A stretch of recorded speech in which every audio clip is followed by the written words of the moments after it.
wearing, diamond ring wearing, kid stealing, woo, wheeling dealing, limousine riding, jet flying, son of a gun, and I'm having a hard time holding these alligators. You're talking to the Rolex wearing, diamond ring wearing, kid stealing, wheeling dealing, limo jet flying. We Rick flaring on us, flaring on us. We Rick flaring on us. You talking to the Rolex wearing, diamond ring wearing, kid stealing, wheeling dealing, limo jet flying. We Rick flaring on us, flaring on us. Yeah, we Rick flaring on us, flaring on us. It's apparent these girls staring. I'm Rick flaring, gold across my chest. I'm fresh to death. I'm Paul Bearing, not at all scary. One eye open like Betty Wops and fine to these Urkels that's going in like a carry shot. Woo! I'm going in like a Mary Pop off that Mary Crop at the top flow at the Marriott. So questioning me is like questioning you. See, we the best dressed, so come and get blessed with the crew. Not one but two, different ways to slaughter your crew. Committed tat across the chest, I guess she blessed with the truth. People want to see them checks, representation of proof.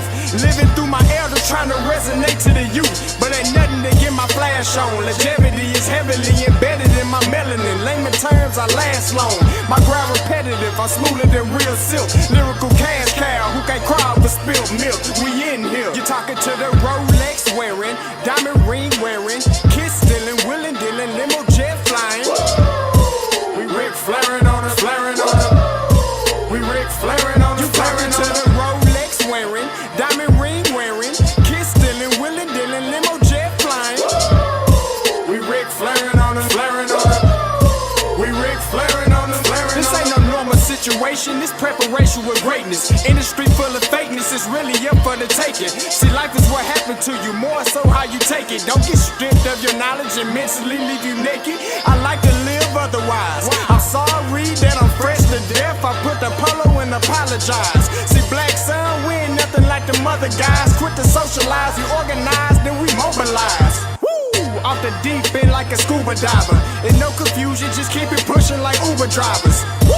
Business fresh just like a supervisor in a Gucci visor. Can't find a smoother rhymer. You're talking to the Rolex wearing, diamond ring wearing, kiss stealing, wheeling dealing, limo jet flying. We Rick flaring on us, flaring on us. We Rick flaring on us. You talking to the Rolex wearing, diamond ring wearing, kiss stealing, wheeling dealing, limo jet flying. We Rick flaring on us, flaring on us. We Rick flaring on us, flaring on us. Yeah, DQ baby. Shout out that boy Nigga for that fire track. Hey, Black Sun, sun up. What's up, Vinny Vegas? What in Vegas? Yeah. Shout out Pharaoh's Kids, D-Phase, yeah, Bubba C, yeah, Rick flaring on them, Rick flaring on them, Rick flaring on them, Rick flaring, sun up, baby.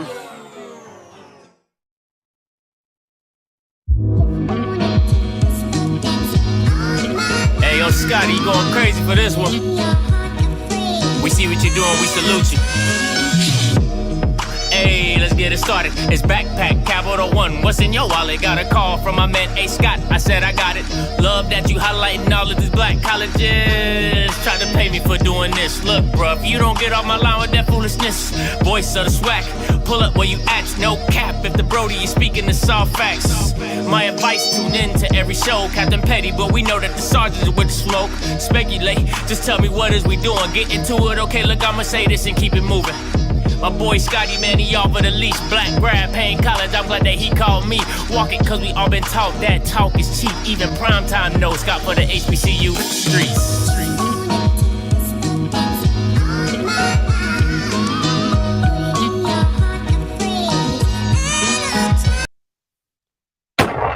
What is going on, everybody? It's your boy Scotty. Listen, you already know what it is. It's a SWAC post-game show, SWAC championship post-game show. Let me tell you, I'm a, you know, guys. Listen. I keep it hot, humble, open, and transparent. Let me tell you, I'm feeling some type of way.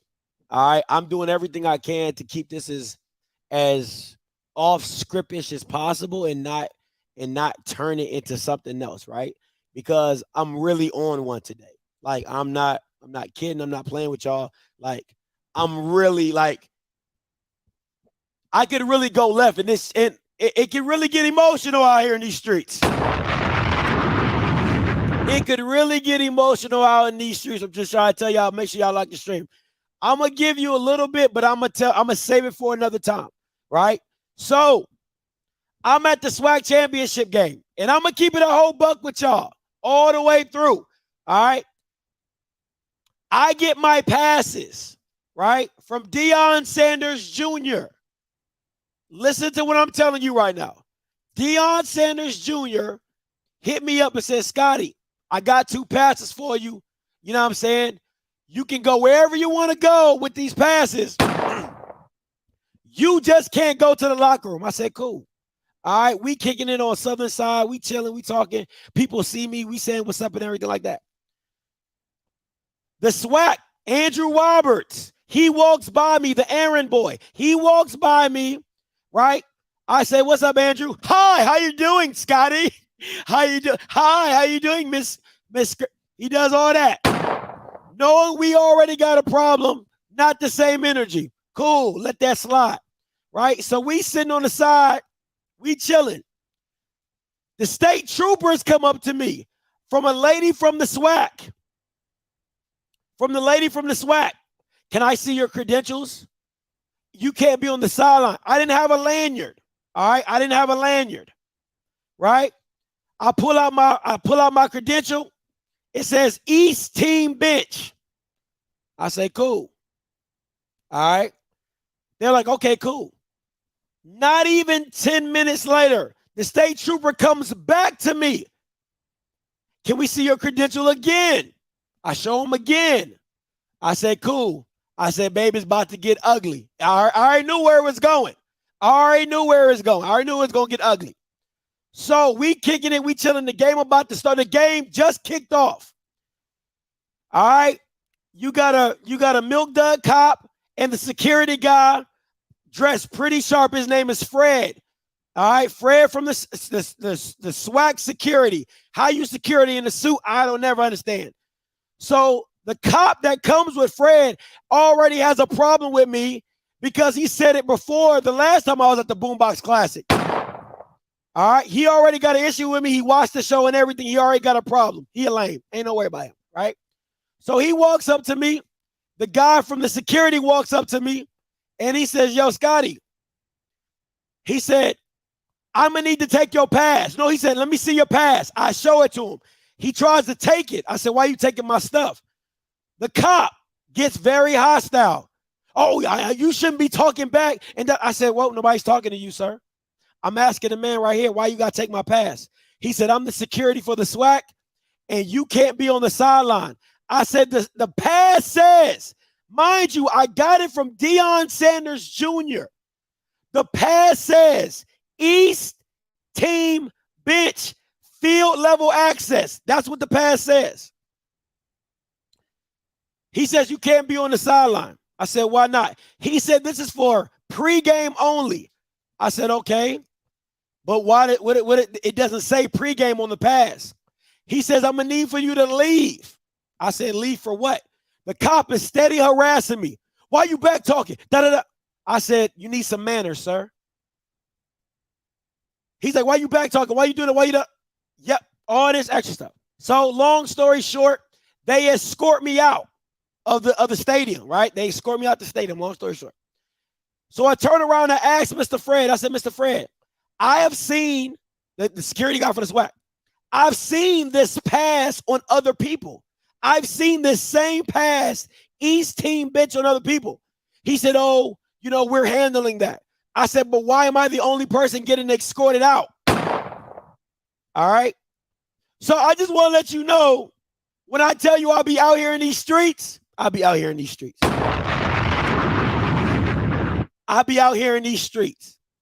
And the cop was trying to arrest me. That's a whole nother story. But neither here nor there. Let's get into today's game. I just wanted to give you that quick little synopsis of what happened to me and why I'm here doing an early pregame show right after the game. And shout out to HBCU Game Day for stealing, for copying my idea, because that's what they do. They copy. Anyway, right? So the post-game show, listen, man. I said what I said from the jump, right? I said what I said from the jump. It's simply this. If you know what? Let me just replay it for y'all, because a lot of y'all don't believe me. Me, Southern wins if. Listen, man. Listen, bro. I'm always going to be on the bandwagon of don't play McCray. All right, don't play McCray. That's just my personal opinion. And you saw in the Bayou Classic how bad he is. So I mean, it is what it is. All right, next, Jackson State wins if Bashawn McCray is under center. If Dooley allows Bashawn McCray to start the whole game.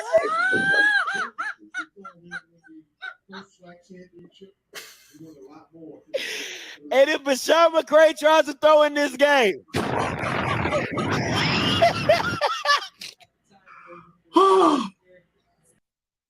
it's very simple.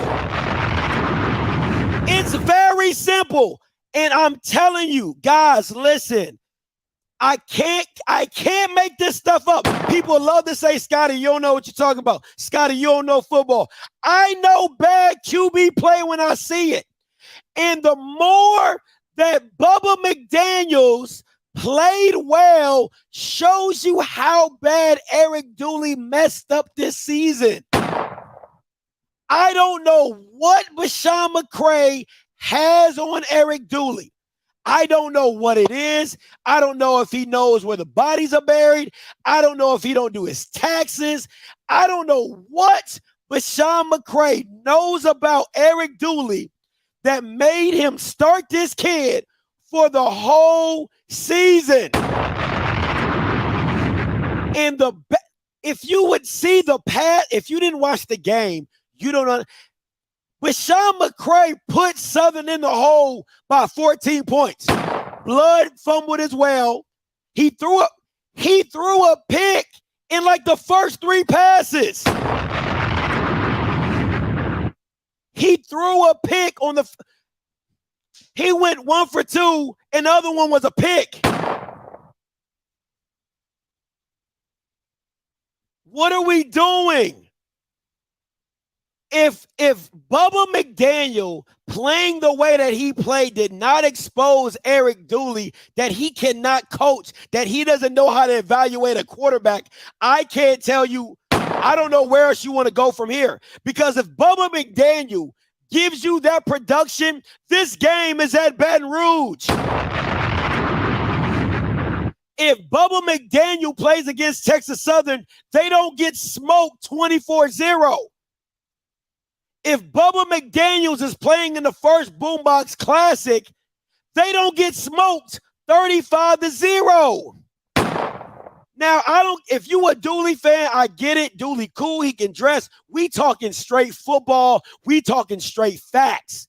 There is no way that watching Bubba McDaniel play the way he played against the #1 FCS team, against the #1 FCS offense, or #1 offense in the SWAC, for him to have limited time and action in this season and look as good as he did.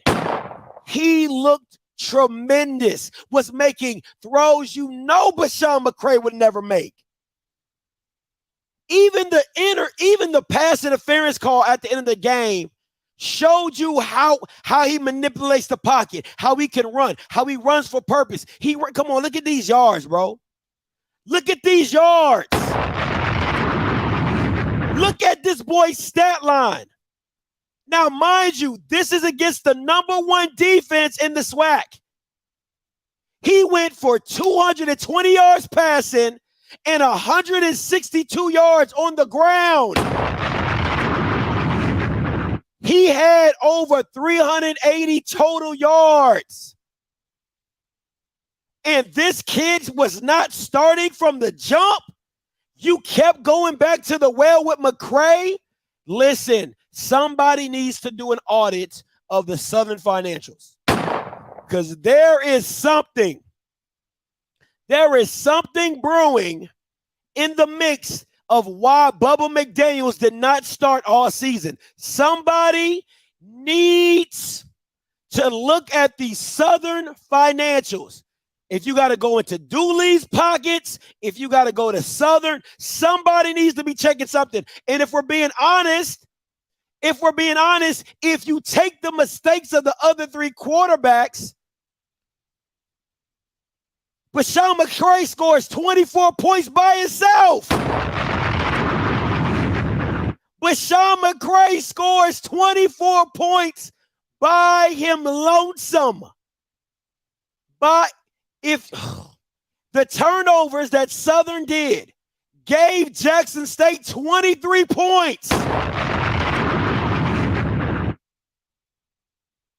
The score was 43-24. You take away 23 points off of turnovers. This is a different game.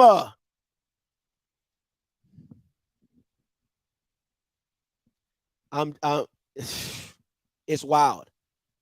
It's wild. And people will sit back and say, oh, this and oh, and you'll make excuses for Eric Dooley. This is a blatant, to me, this is blatant favoritism. This is blatant. I mean, I get, when I first came on the scene, I said, hey, daddy ball or whatever. McCray has to be related. Has to be related to Dooley. Because this is what Dion did with his son can no longer call it daddy ball. But what McCray and Dooley got going is daddy ball. What McCray and Dooley were doing is the definition of daddy ball. And it came back to bite them in the ass because, Perry White would say, oh, he got to a SWAC championship. Oh, he backdoored into this and he backdoored into that. But at the end of the day, what this team could have possibly looked like and what they were still falls back on Dooley, right? Because if you just go through the games, it's just like, really? The only real game that McCray played well all season was the Alcorn game. If we're going to be a whole buck about it. But what was his affinity towards him, I could never understand. But that's neither here nor there, man. Listen, shout out to Shedeur Sanders, man. Listen, being big-time players make big-time plays in big-time moments, right? The kid is just a star when it comes to the quarterback position. I mean, he hasn't thrown over 300 yards in the last two games. In the SWAC championship, he does his most damage he's done in the last two games. 4 tubs, 305. I mean, he's just throwing it to everybody. Rico Powers, Willie Gaines, Shane Hooks. I mean, everybody getting into the action. Just straight delivery on all tokens and all fashions. What a hell of a game. An absolute hell of a game. Listen. What I said came to pass. I said if Bashawn McCray, I literally said, if Bashawn McCray plays, the score is 42-10. Do you guys get what I'm saying now? Do you understand do you understand why I said what I said? Because if you never put Bubba McDaniels in the game, Southern probably does not score. I want you to think about that. Think about what this game would look like without Bubba McDaniels. Think about that. Think about that. Think about what that game would look like if they never played Bubba McDaniels. It could have got really ugly really quick. I'm talking about 60-0. I'm talking 60-3. If we being real.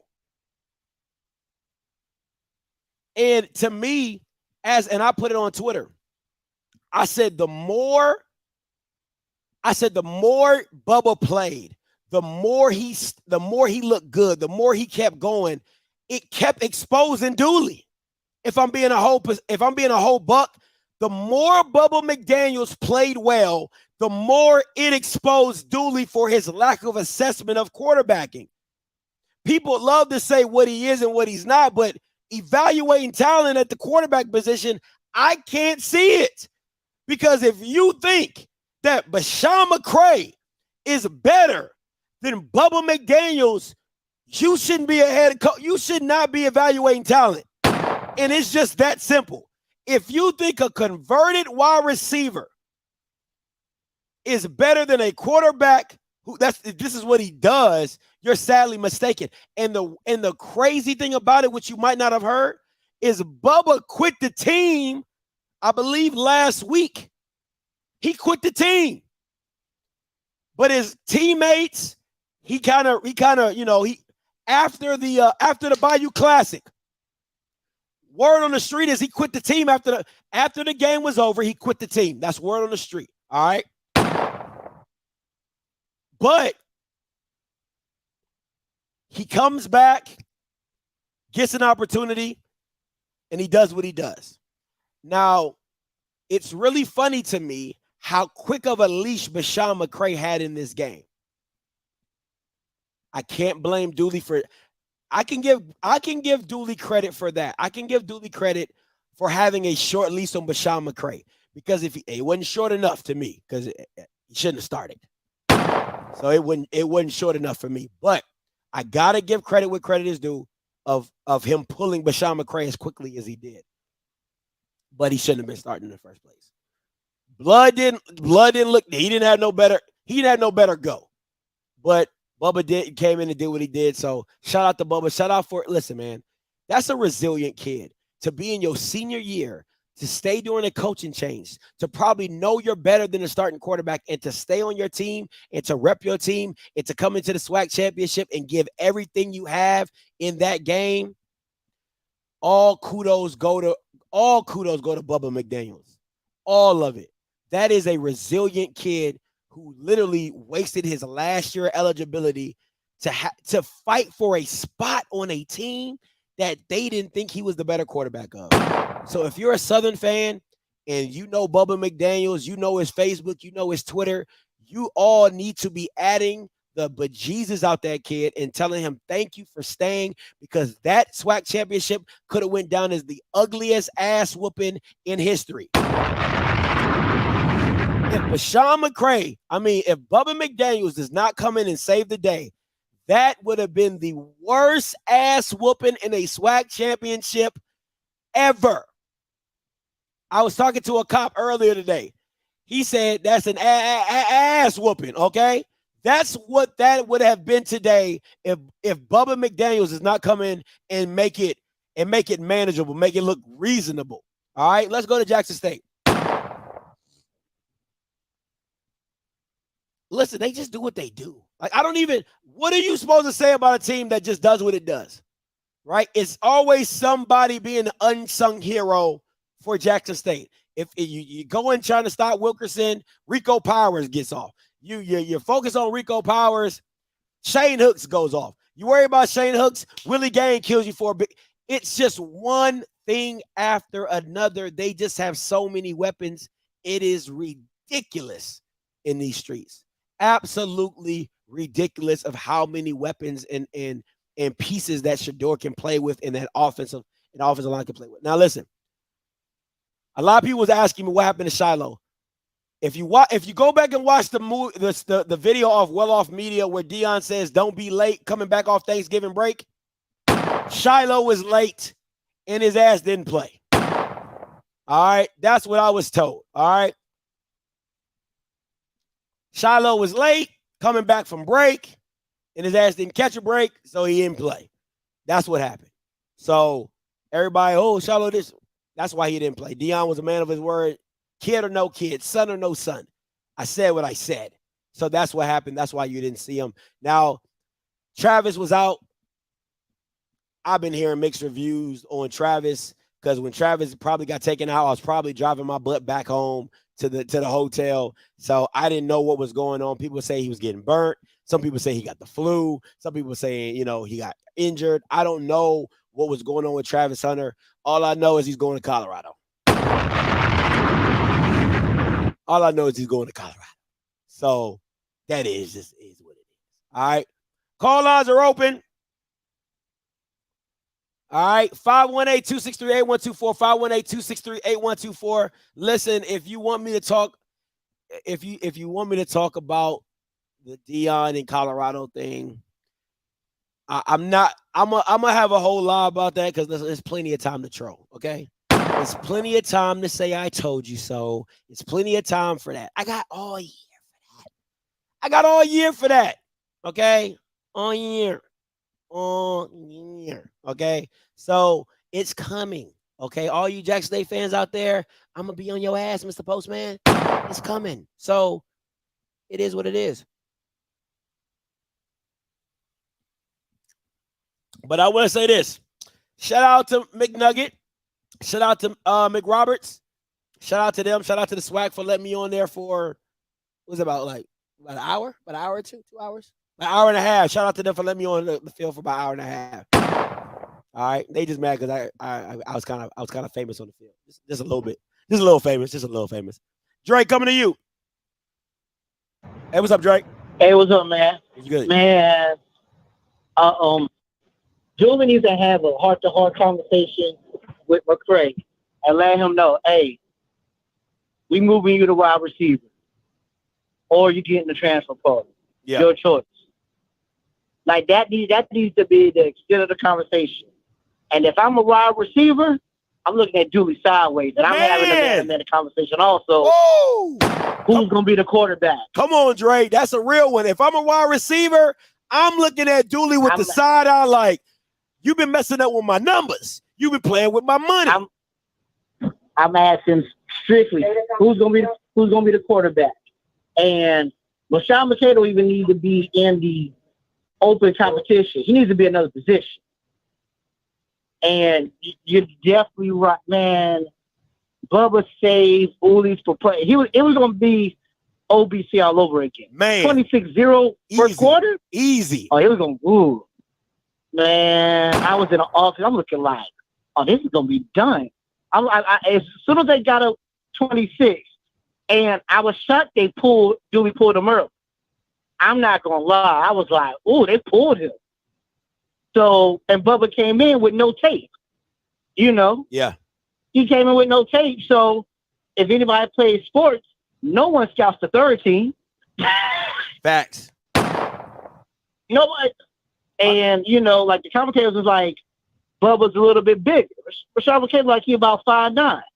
So, Bubba's like 6'2". You know, you can't one arm grab him, and he saved. Dooley was going to be a national. He's probably still an embarrassment because he got points put on him, but he saved him from a national. That was going to be an eternity embarrassment for JSU. It was, because I believe they would have put 60. It would have been like 67 or something. It would have been that because Deion wasn't going to take his foot off the gas. It wasn't. It absolutely wasn't. But hey, man, appreciate the call as always, Dre. Appreciate it. All right, man. All right, guys. I'm going 4178. Then my boy Reese, and then I'm going with my members, and then Lindsay coming to you. All right, so 4718 coming to you. Hey, you live? What's going on, Scotty? What's goody? What's going on, Scotty? It's Lauren. What's up, Lauren? Man, I was watching that game. I've been saying all year, Bubba was clear head and shoulders the quarterback of that team. You see, it's a different team with him behind, you know, behind the center. Absolutely. I don't know. It has to be something personal, and I mean really personal. He got with Bubba for him not to even start any games this season. For him to keep McCray as the starting QB, that's just a slap in the face to Bubba. McCray is clearly not a QB. Facts.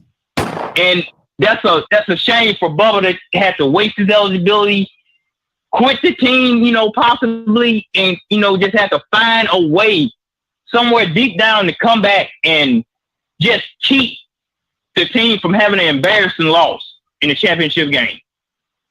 Yeah. I feel sorry for the kid, man, and I wish he had another year of eligibility. I wish he could petition for another year. But I said Dooley needs to be fired for wasting that kid all year and keeping McCray at quarterback, because this is a different Southern team with Bubba starting. That's all I got to say, man. Hey, appreciate the call, Lauren. Appreciate it, bro. All right, man. Hey, Blue just texted me and said Dion did not show up for the post-game conference. All right, so it's about to go down. What Kevin Hart say? It's about to go down. All right, so that just is what it is. Reese, coming to you. Hey, Reese, you live. All right, what's good, Scott? Hey, I got one thing to say and I'm going to jump off. Y'all better pay Scotty his money. Y'all better run this man his money. Y'all was done for betting him, and y'all better pay up. He got y'all number, and he's finna go crazy. Y'all better pay him. Hey, they better come up with it. They better come up with my ducats. Hey, you better take that rent money and pay Scotty. Hey, better get it. Hey, you better do something. Yeah, I appreciate that, Reese. Yeah, listen, if you don't got my money, you better pay me my money. Shoot, don't play me. Don't play with me. Hold on, let me see. I'm about to get a new theme song. Hold on, see. Yeah, don't play with me. Not the one. Because what is it? Better pay up. All right, let me go to 9630 coming to you. Hey, caller, you live. Mr. Scott, how are you? I'm good. Hey, man. Do I have to address football, or can I address the story you said at the beginning? You can address. You can go. Yeah, you can go anyway. Either way. Okay. Miss Scott or future Miss Scott, I apologize. You motherfuckers, you gonna treat somebody like Scotty, who is there to cover, like he a black guy walking through a rich white people neighborhood. Ooh, that's good. Because you don't like, he don't belong where you belong. You dirty motherfuckers. Let me tell you something.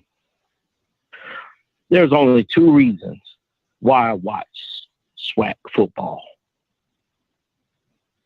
One of them had to do with Deion Sanders, and you lost him because you dumb motherfuckers didn't get up enough money to actually keep him. But that's another story. But the second reason is for Scotty, Abraham Scott. I called him a year ago. I've been rocking with him, and he brought my eyes to SWAC football. And since then, I put down, me and my wife have sent thousands of dollars to each one of you motherfuckers in the SWAC. But you gonna put out my motherfucker, my dude. Don't mean to call you motherfucker, Scotty. Sorry about that. But, you know, it's a noun, pronoun, and verb, and whatever you decide. Adjective and all that. But you can, yeah. So you mine. You know what I mean? That's the way I consider you. So you gonna kick him out because you don't like the fact that he don't go with you. I'm gonna leave it at this. SWAC, you lost the greatest thing that has happened to you in half a century because you did not allow an outsider to change your business model. And the fact of the matter is you see Scotty as a threat because your business model doesn't include progressive change. And you sons of bitches, Scotty, please put on Colorado games because that's the only thing now on I'm going to fucking talk about. I'm going to still support you, my brother. But fuck this SWAC for putting my boy out because of some fucking knuckle bullshit. You sons of bitches and you Alger Road looking motherfucker commissioner. Kiss my ass. All right, Mr. All right. Thank you, Mr. Lindsay. Right. Boy, you about to get me cut off. Boy, you about to get me cut. Boy, you about to get me put out the party. I already got escorted out. That boy about to say, boy, good night, Irene. Like my dad would say, good night, Irene. Taildren, coming to you. What's up, T? Well, what up with script, man? What's goody, bro?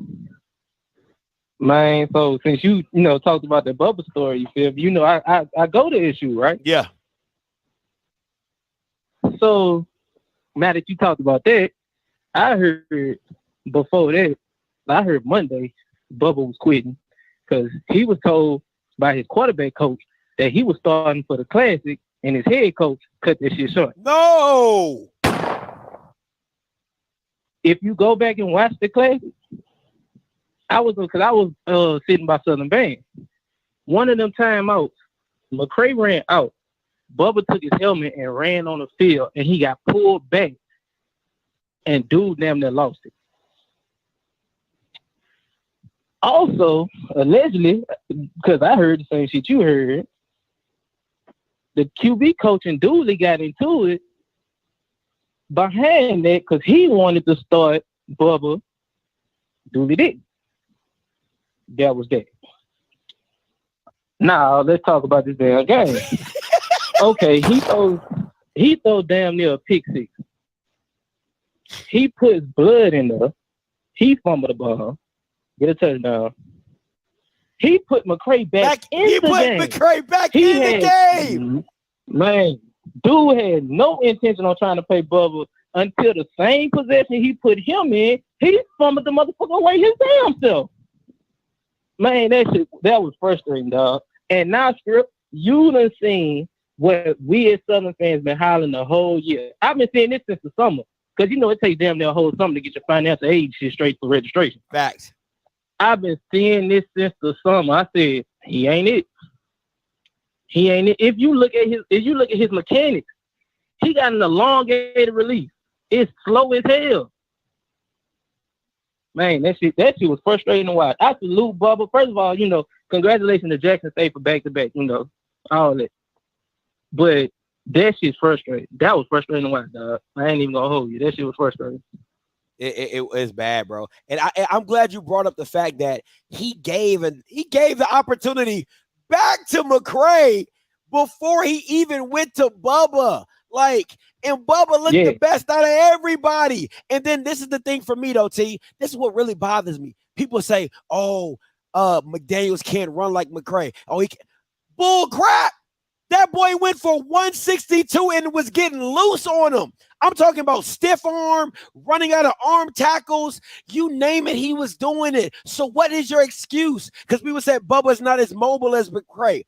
I don't need you to run a 4-3. I just need you to get your ass up the field, and McCray and Bubba McDaniels did it. So Dooley would have to explain that to me. How? What were you seeing from McCray that made him head and shoulders above McDaniels that he could never be pulled? Crazy, bro. He wasn't his guy. He was an older guy. That's why. That's ridiculous, bro. That's ridiculous. But AT, as always, bro, I appreciate you calling in. All right, man. Peace. All right, man. Peace. Let me show y'all guys something. This is Bashawn McCray's stat line. This is Bashawn. So in those 3 games, listen to me very carefully. In those 3 games, Bubba has outthrown him in touchdowns and interception. They have the same mark. So he ran for 2 touchdowns. He threw for a touchdown. He threw for 2 picks. You can't really count those because he's just trying to make a play. But if you want to, that's fine. So in those 3 games, in this one game, Bubba has outthrew him for 3 of his games. I'm going to say that again for the people in the back. For the 3 games that Bashawn McCray has started, Bubba McDaniels outthrew him against the #1 FCS team in the country. Y'all don't want to hear me, though. Y'all don't want to hear me, though. Y'all don't want to hear me, though. Mr. D, coming to you. What's going on, Scotty? What's goody? Good. Look, I want to say something. I'm going to be professional, and I'm going to take this time. I want to speak to the SWAC commissioner. Now, I started to go up to him back in the Jackson State, Texas Southern game. I saw him in his blue suit, and I spotted him, and I said, you know what? I'll just leave him alone. But I just think that he has to realize, stop playing titty-tat with Offscript, because it's really not necessary. It's unbecoming of a commissioner, because you already had your battle with him. You had the show taken off. He got it back, and now you're being petty. And it's really not necessary. As a statesman of the SWAC and a SWAC commissioner, you're so focused on a Offscript Media Group, in particular, Scotty, on the field with thousands of other people and other things to worry about. And where your focus should be is, how do you keep the brand of the SWAC moving forward without Coach Prime? And now you're focusing on Scotty. So I'm just asking, please have you and your team leave it alone. It's not necessary. And let's call a truce to all of this. And it doesn't make sense. Please do that. Scotty, keep up the good work. Hey, appreciate it, Mr. D. You know, it's crazy. Shout out to Mr. D. What was really crazy is, like, I'm not going to go there. 7-8-22 coming to you. And congratulations, Jackson State. Congratulations, Jackson State, for winning the SWAC championship. Congratulations. 7-8-22 coming to you. I'm sorry. You're live. Hey, Scotty. I just wanted to chime in and say, I don't know what's going on at SU. I'm an alumni, went to the game, everything. All I can see is nepotism. It's just it's crazy. It's pure craziness. And I know you were at the game for Bayou Classic, but if you watch the show, if you'd have watched the Bayou Classic afterward, they only had a few players holding Bashawn McCray in their hands with his MVP trophy. The rest of them wasn't feeling that shit. That shit was not like what they thought it was at all. I really don't think his team was really feeling him like that, and because of the crazy decisions that Dooley made, in this situation. But all I can say is, I don't know what's gonna happen if he still keeps believing in Bashawn McCray like this, because at the end of the day, you know how the Jaguar Nation is. That behind they football team, they'll go and travel everywhere. But let me tell you, they have taken a hit this year, so that is still possible. And I appreciate you for calling in. I'll tell you this: if Dooley oh my God, listen, if Dooley comes back out next year and starts McCray at quarterback, I would protest like nobody's business. That kid has shown everything. Dooley has given this kid every opportunity to show that he's good. Not even that he's great. Not even if he can manage a team. He's given him every opportunity just to say, you can play quarterback. I've never seen that. A guy believing. It's like if you have a son and he's trying to walk, you just keep picking him up, and you can do it. You can do it. He keeps falling, and you just keep it. You can. That's Dooley with McCray. That is literally Dooley with McCray. He just keeps picking him up. You can do it. I believe in you. And everybody's like, let that little baby fall. Make it. No. I agree. Oh, I agree. And let me tell you something else. As far as Charles McClellan is concerned, his raggedy ass need to go sit down somewhere. He can't sit up there and try to tell nobody nothing about your program or anything. What he needs to be focused on is his job, and that's what he has not done for the past, I don't know how many years, sitting up in that SWAC office in Birmingham doing absolutely nothing. So that's what he needs to be worried about. But I'm going to let you go, Scotty, and congratulations, JSU. Scotty, take care. Thanks for a great season. I enjoyed every episode. Thank you so much. Thank you so much. I appreciate the call, as always. Yeah. I mean, these analogies just be hitting your boy, but it's literally what Dooley has done for McCray all season. Has babied him, literally picked him up by the arms, put him in a walker or a bouncer, and said, "I'll support you." Yes, yeah. Bro, no. Okay, no. 6749 coming to you. Hey, calling you live. Hey, Scotty, what's happening? What's goody? Hey, I just want to, if I could, can I hit on the Deion Colorado move? Yeah. Sure. Yeah. So I enjoyed the game, by the way. That was awesome.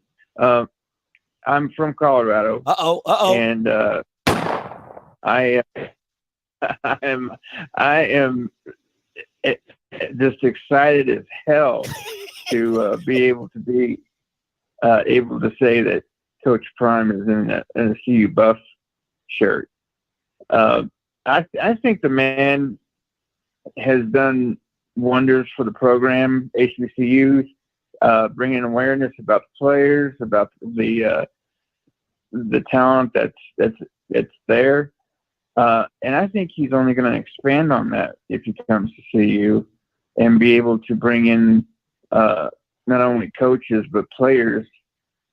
One thing that we've liked to do over the past years is to recruit in a sincere, honest way that would benefit the program.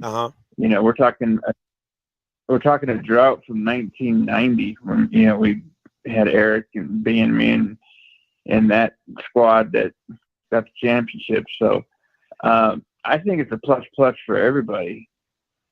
Let me ask you this. Just my opinion. No, you're good. No. I listen. I think it's definitely a win for Colorado because ain't nobody trying to really go out to Colorado. Let's just be honest. You know what I'm saying? With all the with all the other programs and stuff like that. But let me ask you this: what does that fan base look like in Colorado? Like, what is it? Deion comes in. He brings the swagger and energy. What could Colorado look like with Deion? That's my question. I think with Deion, Colorado automatically turns 180 because the state has historically had pride in our programs of football being in the situation that we're in. Unfortunately, with the Denver Broncos situation this year, we got kind of catfished. We thought the world was going to turn on with the Russell Wilson turnover. Didn't really happen. But with Colorado, that fan base, Denver has the number 4 most sold out ticket or stadiums in football, even with the record we have. And that transfers over to Boulder as well. And if you can get that fan base back and you can get the excitement back in Boulder, I think that, obviously will translate into positive things immediately. I like it, man. Hey, appreciate it, man. Appreciate the call. You don't get too many people from Colorado in the building. All right. So let's get it. 8621 guys, I promise you I'm gonna get to everybody on the call lines. Please bear with me. It is booming today. All right. Hey, caller, you live. Talk to me. Everybody on the call line. Please bear with me. Hello? Yeah, you live. Hey, turn your background down for me. Hey, caller, you live. Talk to me. Hello, you're live. Talk to me. Turn your background down. Hey, I'm trying to turn everything down. Hey, how you doing? I'm doing well. All right, I got one kind of question, man. This is the thing. We said Deion Sanders was gonna come in and change the SWAC, but I never seen anything that he did to expand on the coaching when he leaves. Who is going to try to make the coaching staff better? Does that make sense to you? Yeah, a little bit. Okay. I know we always say the SWAC don't have the talent or whatever it may be. So I just want to be able to, when he leaves, who's going to be able to talk to a Walmart, Target, or whoever it may be? How do you feel about that? I think Walmart was interested in Jackson because of Deion. It wasn't interested because of Jackson. You know what I'm saying? Jackson always been there. So Walmart didn't care anything about what Jackson State is. This is what I'm saying. It's the AD, it's your SID, it's the commissioner. It's their job to make the SWAC and to make these schools enticing for businesses, enticing for sponsorship. It is their job to partner with local businesses. It is their job. It is not Deion's job. It wasn't. If Deion never brought you any endorsement, it wouldn't be his fault. That's not his job as a coach. It's not. But he's just such a great businessman and a marketer that he did that for you guys. You know what I'm saying? So at the end of the day, it is not on him. Who is it on? It's on the commissioner and the SID. Appreciate the call. Let me see here. 3, 2, 1, 2 coming to you. Hey, I think I love your show. Thanks for doing this. How long have you been doing this? I've been doing it for about 2 years. Man, sorry, I'm just checking you out, but since we have a 30-second post-game show, I'll start tuning you in. I don't think that I'm not impressed with what Coach Sanders was able to do at Jackson State. I mean, if I get Troy Aikman to come in and on his way out, he gives me a check for $400,000 and some of the other pro players who I used to play with. Yeah. His budget is automatically 10 times bigger than any other SWAC school. And that's the point that we're missing. Everybody's saying what an amazing job. People just don't really think about how and underfunded the SWAC and other black colleges are. And you're right. Walmart didn't care about HBCUs. They care about getting visibility with Sanders. And I'm surprised. And tell me if you are surprised. I don't think Deion is hurting for money. Do you? Negative. Deion's definitely not hurting for money. So let's say I'm a 50-something-year-old black dude. When I was in college, I decided not to go to Florida A&M, and instead I went to Florida State so I could get money under the table and go after blondes. And then I have an all-pro great career. In my 50s, if I get in touch with a school that is an HBCU and I see how badly the school was treated, those schools are treated, why wouldn't I just make it my life's mission to make black college football bigger since I do have such a big pulpit? Does that make sense? It does. And I get your point, but at the end of the day, people still have their own personal goals, right? Because, listen, I understand why Deion took the Colorado job. It wasn't for him. It was really for his assistants. It's really for, listen, it is not easy coaching for $60,000 and $70,000 and dealing with the headaches that come with, coaching at that level, right? But if I'm able to give my but it is easy if I've got $40 million in the bank. It's not my for mission. you. It's not I didn't mean to interrupt you, you're not listening. Crazy. You're not listening. It's not about Deion. It's about the people around him, right? It's no different if you I don't agree. Anyway, Roland, coming to you. You live. Hey, Doc, how you doing? What's good, Ro? Talk to me. All right, so let me explain what happened. So Eric Dooley was still in the news conference. Deion came to the door. The room was packed with media folks. They said Dooley was still talking. Deion should come back. One of my guys was standing right there because I went to go see the monitor, see if Dooley was talking, and I saw Deion and Tracy walking away from the Jackson State people. My guy says, hey, Deion says he's going to come back in about 15 minutes. Then the news coverage went on probably another 10 minutes. And then a Jackson State guy came in and said, and told the SWAC guy, whisper something. And so he's like, hey, see what's up. And then probably about 2 minutes later, the Jackson State guy came in and gave the, throat signal, hey, ain't happening. And so they announced that that Jackson State was not going to do the media availability, and they were headed back to campus for a team meeting. That's what happened. Now, allow me to, and I tried to interview Deion afterwards, and he said, hey, I don't want to do a run and gun. If I do something with you, I want to be able to sit down and do something. So I was like, no sweat, Deion. So let me address the previous caller, because I think all these people who are sitting here saying stuff, and I'm going to make a comparison, and I think a lot of people who are out here talking can't make the same comparison because they ain't never had to do it. Okay? I've run 3 black newspapers. I run Tom Jones BlackAmericaWeb.com. I can start naming. What I'm doing right now is my 13th black-owned media company. Okay, that's what I'm doing right now. Now, I need people to understand that I have made a conscious decision not to work in mainstream media. I have said I want to own my own company. I want to build my own company. There are other African Americans who want to host a show on a mainstream network. It's the exact same thing.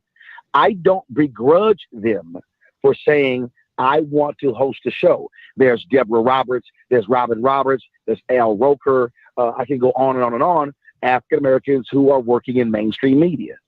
Then there are people like me who are working in black-owned media.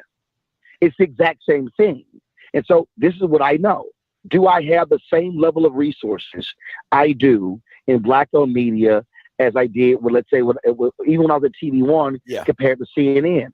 The answer is no. Okay?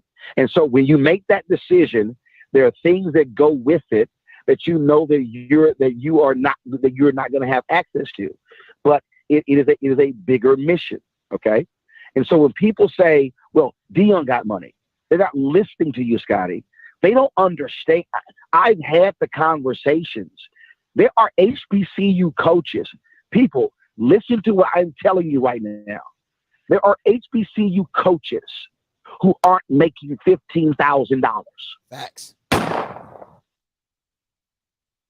Let me repeat that. All y'all people who are sitting your asses at home on your jobs where you want bigger raises, where you want bigger raises, where you want all of that, you're like, oh, well, Dion, he got money. But there are numerous coaches, strength and conditioning coaches, GAs. We go on and on and on. They are not making the money. If you look at the recruiting budget at Jackson State, listen to me clearly, y'all, is $20,000.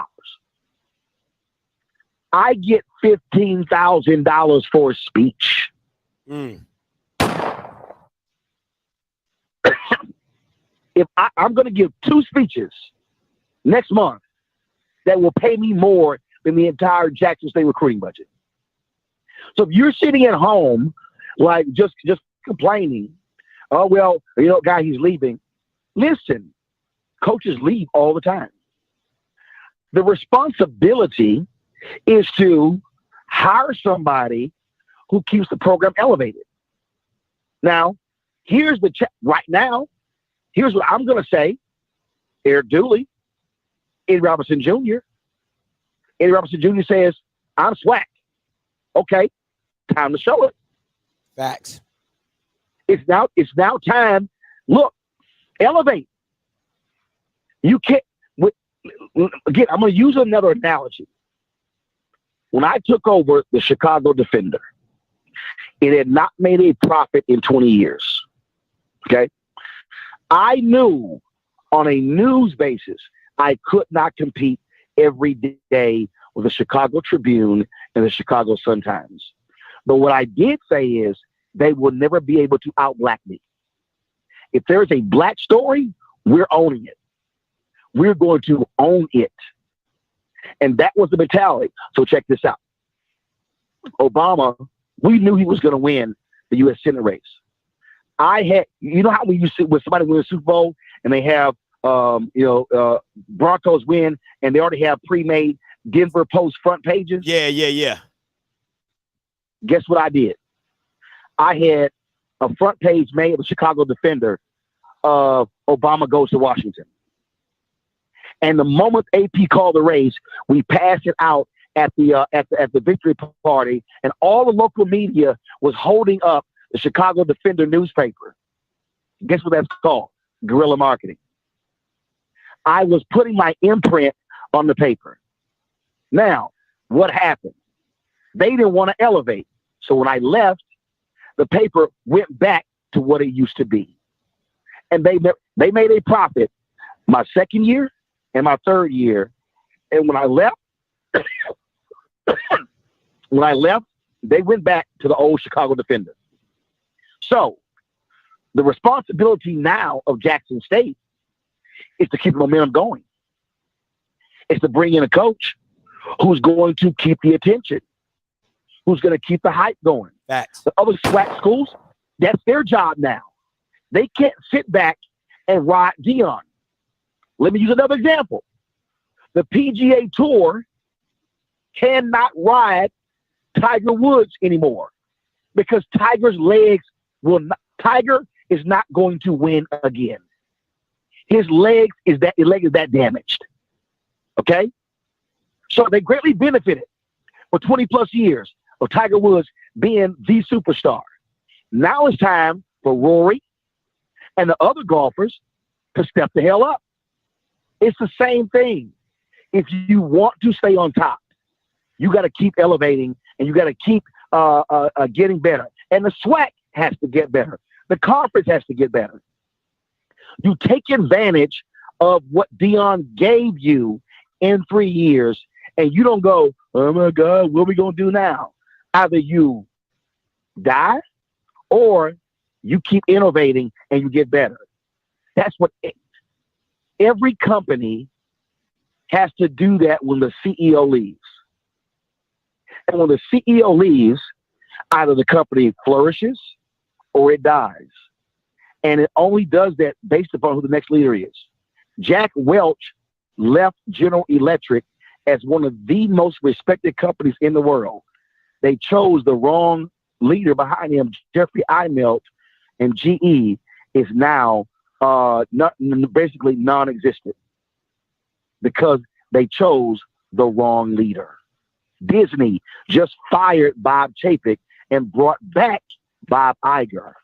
Why? Because they said Chapek was the wrong guy. Folks, y'all gotta stop crying and oh my God and blaming Deion. No.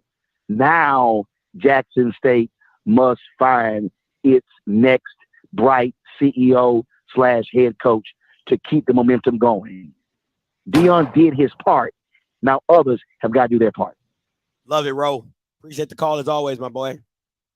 All right, my brother. Man. Be well. Listen, if you think I'm putting a clock on Roland Martin, you smoking crack. If you think I'm putting a clock on Roland Martin, my mama love Roland Martin. My mama would slap the black off me if I put a clock on Roland Martin. Do you understand me? That's the only reason my mama like me doing the YouTube channel is because I know Roland Martin. So if you thought I was going to put a clock on Roland Martin, you smoking the strongest of the crack. Okay? You smoking Pookie crack. So we ain't even about to do that. All right? So y'all go, land my plane, my ass. You can go get you something to drink and come back. And whatever you want, you just do it on your own time. But shoot, mama, man, y'all better take that somewhere else. My mama would slap the black off me, boy. Where am I going? I'm going to go 7301 coming to you. 7301 coming to you. Data CPA, thank you so much. I appreciate the super chat. 7301, you live. Wow, what's up, baby? What's goody? Can't call this KP in the building, big dog. What's good with you? Oh man, you already know. I know you KP. Come on, man. When you get that wine, what's good? Oh yeah, I already know what it is. Oh yeah. Oh, for sure, man. Let me go in real quick, man. But I don't know what type of funny bunny business going on the yard, Southern University. That little old head clique that they got going on with Dooley and all them dudes. They need to break that shit up because what they did today was unacceptable, man. You got a dude that's better than the next dude, and you got him not playing, and you want to bring him in, and you got a 26-0 lead. Come on, man. That don't make no sense. You gonna get your ass ran out of BR doing that stupid stuff because we ain't playing the next year. I'm selling my season tickets because that's just stupid. Yeah. That ain't anybody with football sense understand. Bubba should have been starting in the Bayou Classic. That's facts. Yeah. McCray may be your guy, but this ain't the time to put this guy in right now. The light's too big. Bubba has been in this spot before. and give this man a chance. He came in Valley and he did a good job. He didn't do anything to lose this job. So why not put this dude in the Bayou Classic, give him some momentum going into the SWAC championship? Now you bring him off the bench and you want him to become savior. Man, you need your ass kicked for that stupid shit, man. Excuse my language, but I'm just passionate about this stuff, bro, because it don't make no sense. And I don't care who don't like it. If you don't like it, oh well, take it up with yourself. This is my truth. This is what I'm saying. Hey, but KP, think about this. If you let's hypothetical this thing, right? Let's say Bashawn McCray, he threw his pick, boom, that's a touchdown. Blood does his fumble. Let's say you go Bubba after that. This is a different game. You're not down. It's not 26-0. It might be 18-0, and Bubba might come in, get you 3, get you 7. At halftime, it might be 10-18. Like the game would have been a lot different, but you put such a hole you put that kid in such a hole, and he's trying to dig it out, and you could see the energy from the wide receivers when Bubba got in the game. They like, dude, I can do this. I'm that guy. Give me an opportunity. And Bubba's like, and Bubba's just pointing at him like, I got you, Bo. I got you, Woody. I got you. Yeah, I know you. Like and you could just see the leader in him really emerge and how he took over I was rooting so heavy for that kid, even if I really wanted him to score another touchdown, just so the score would look like he scored 31 points by his damn self. Come on, man, that's crazy. I'm sorry, that's crazy to me. Man, and just to add on real quick, man, and the fact that he put blood in, no disrespect to that young kid, but dude, you hadn't played none this season. Blood, I'm speaking about facts, dog. You didn't get in the game in Valley. I mean, towards the little crunch to the little time when when the game was out of reach. Yeah. But Bubba. But Blood didn't get in the game to crunch to the game was out of reach. Bubba got in the game and started. Why you not go with Bubba? Why would you put Blood in this big type of game? Yeah. You don't put nobody that ain't been in this position before. Bubba been in this position before, man. You go with somebody who know who's seen this type of environment. You know what I'm saying? Like, it just don't make no sense. That's why, and I'm going to say this, man, and you can chime in. I don't believe the SWAC is going to ever get to where we think it's going to get because of the incompetencies of the coaches. We do not think about what makes sense. We think about what we want to think about. Ego shit. Like, man, that everybody wants the next Dion, man. It ain't, man, that's not going to happen because we don't have coaches that go make other coaches better. The stuff that Dooley pulled today, man, that's not elevating no SWAC conference, man. That's stupid, man. High school coaches know better than put the best man in, man. Come on, man. We talking about trying to elevate the SWAC, but we can't even elevate our own program. Absolutely. Like, come on, man. So, man, that's what I'm going to land, bro. You be safe, bro. You and your wife have a good one, bro. Everybody, salute to Jackson State, man. Y'all had a hell of a season, man. Salute to y'all, man. I know I go in on y'all. Salute to y'all, bro. No problem. Might be the last hell of a season. Shout out to them. Mike TV, coming to you.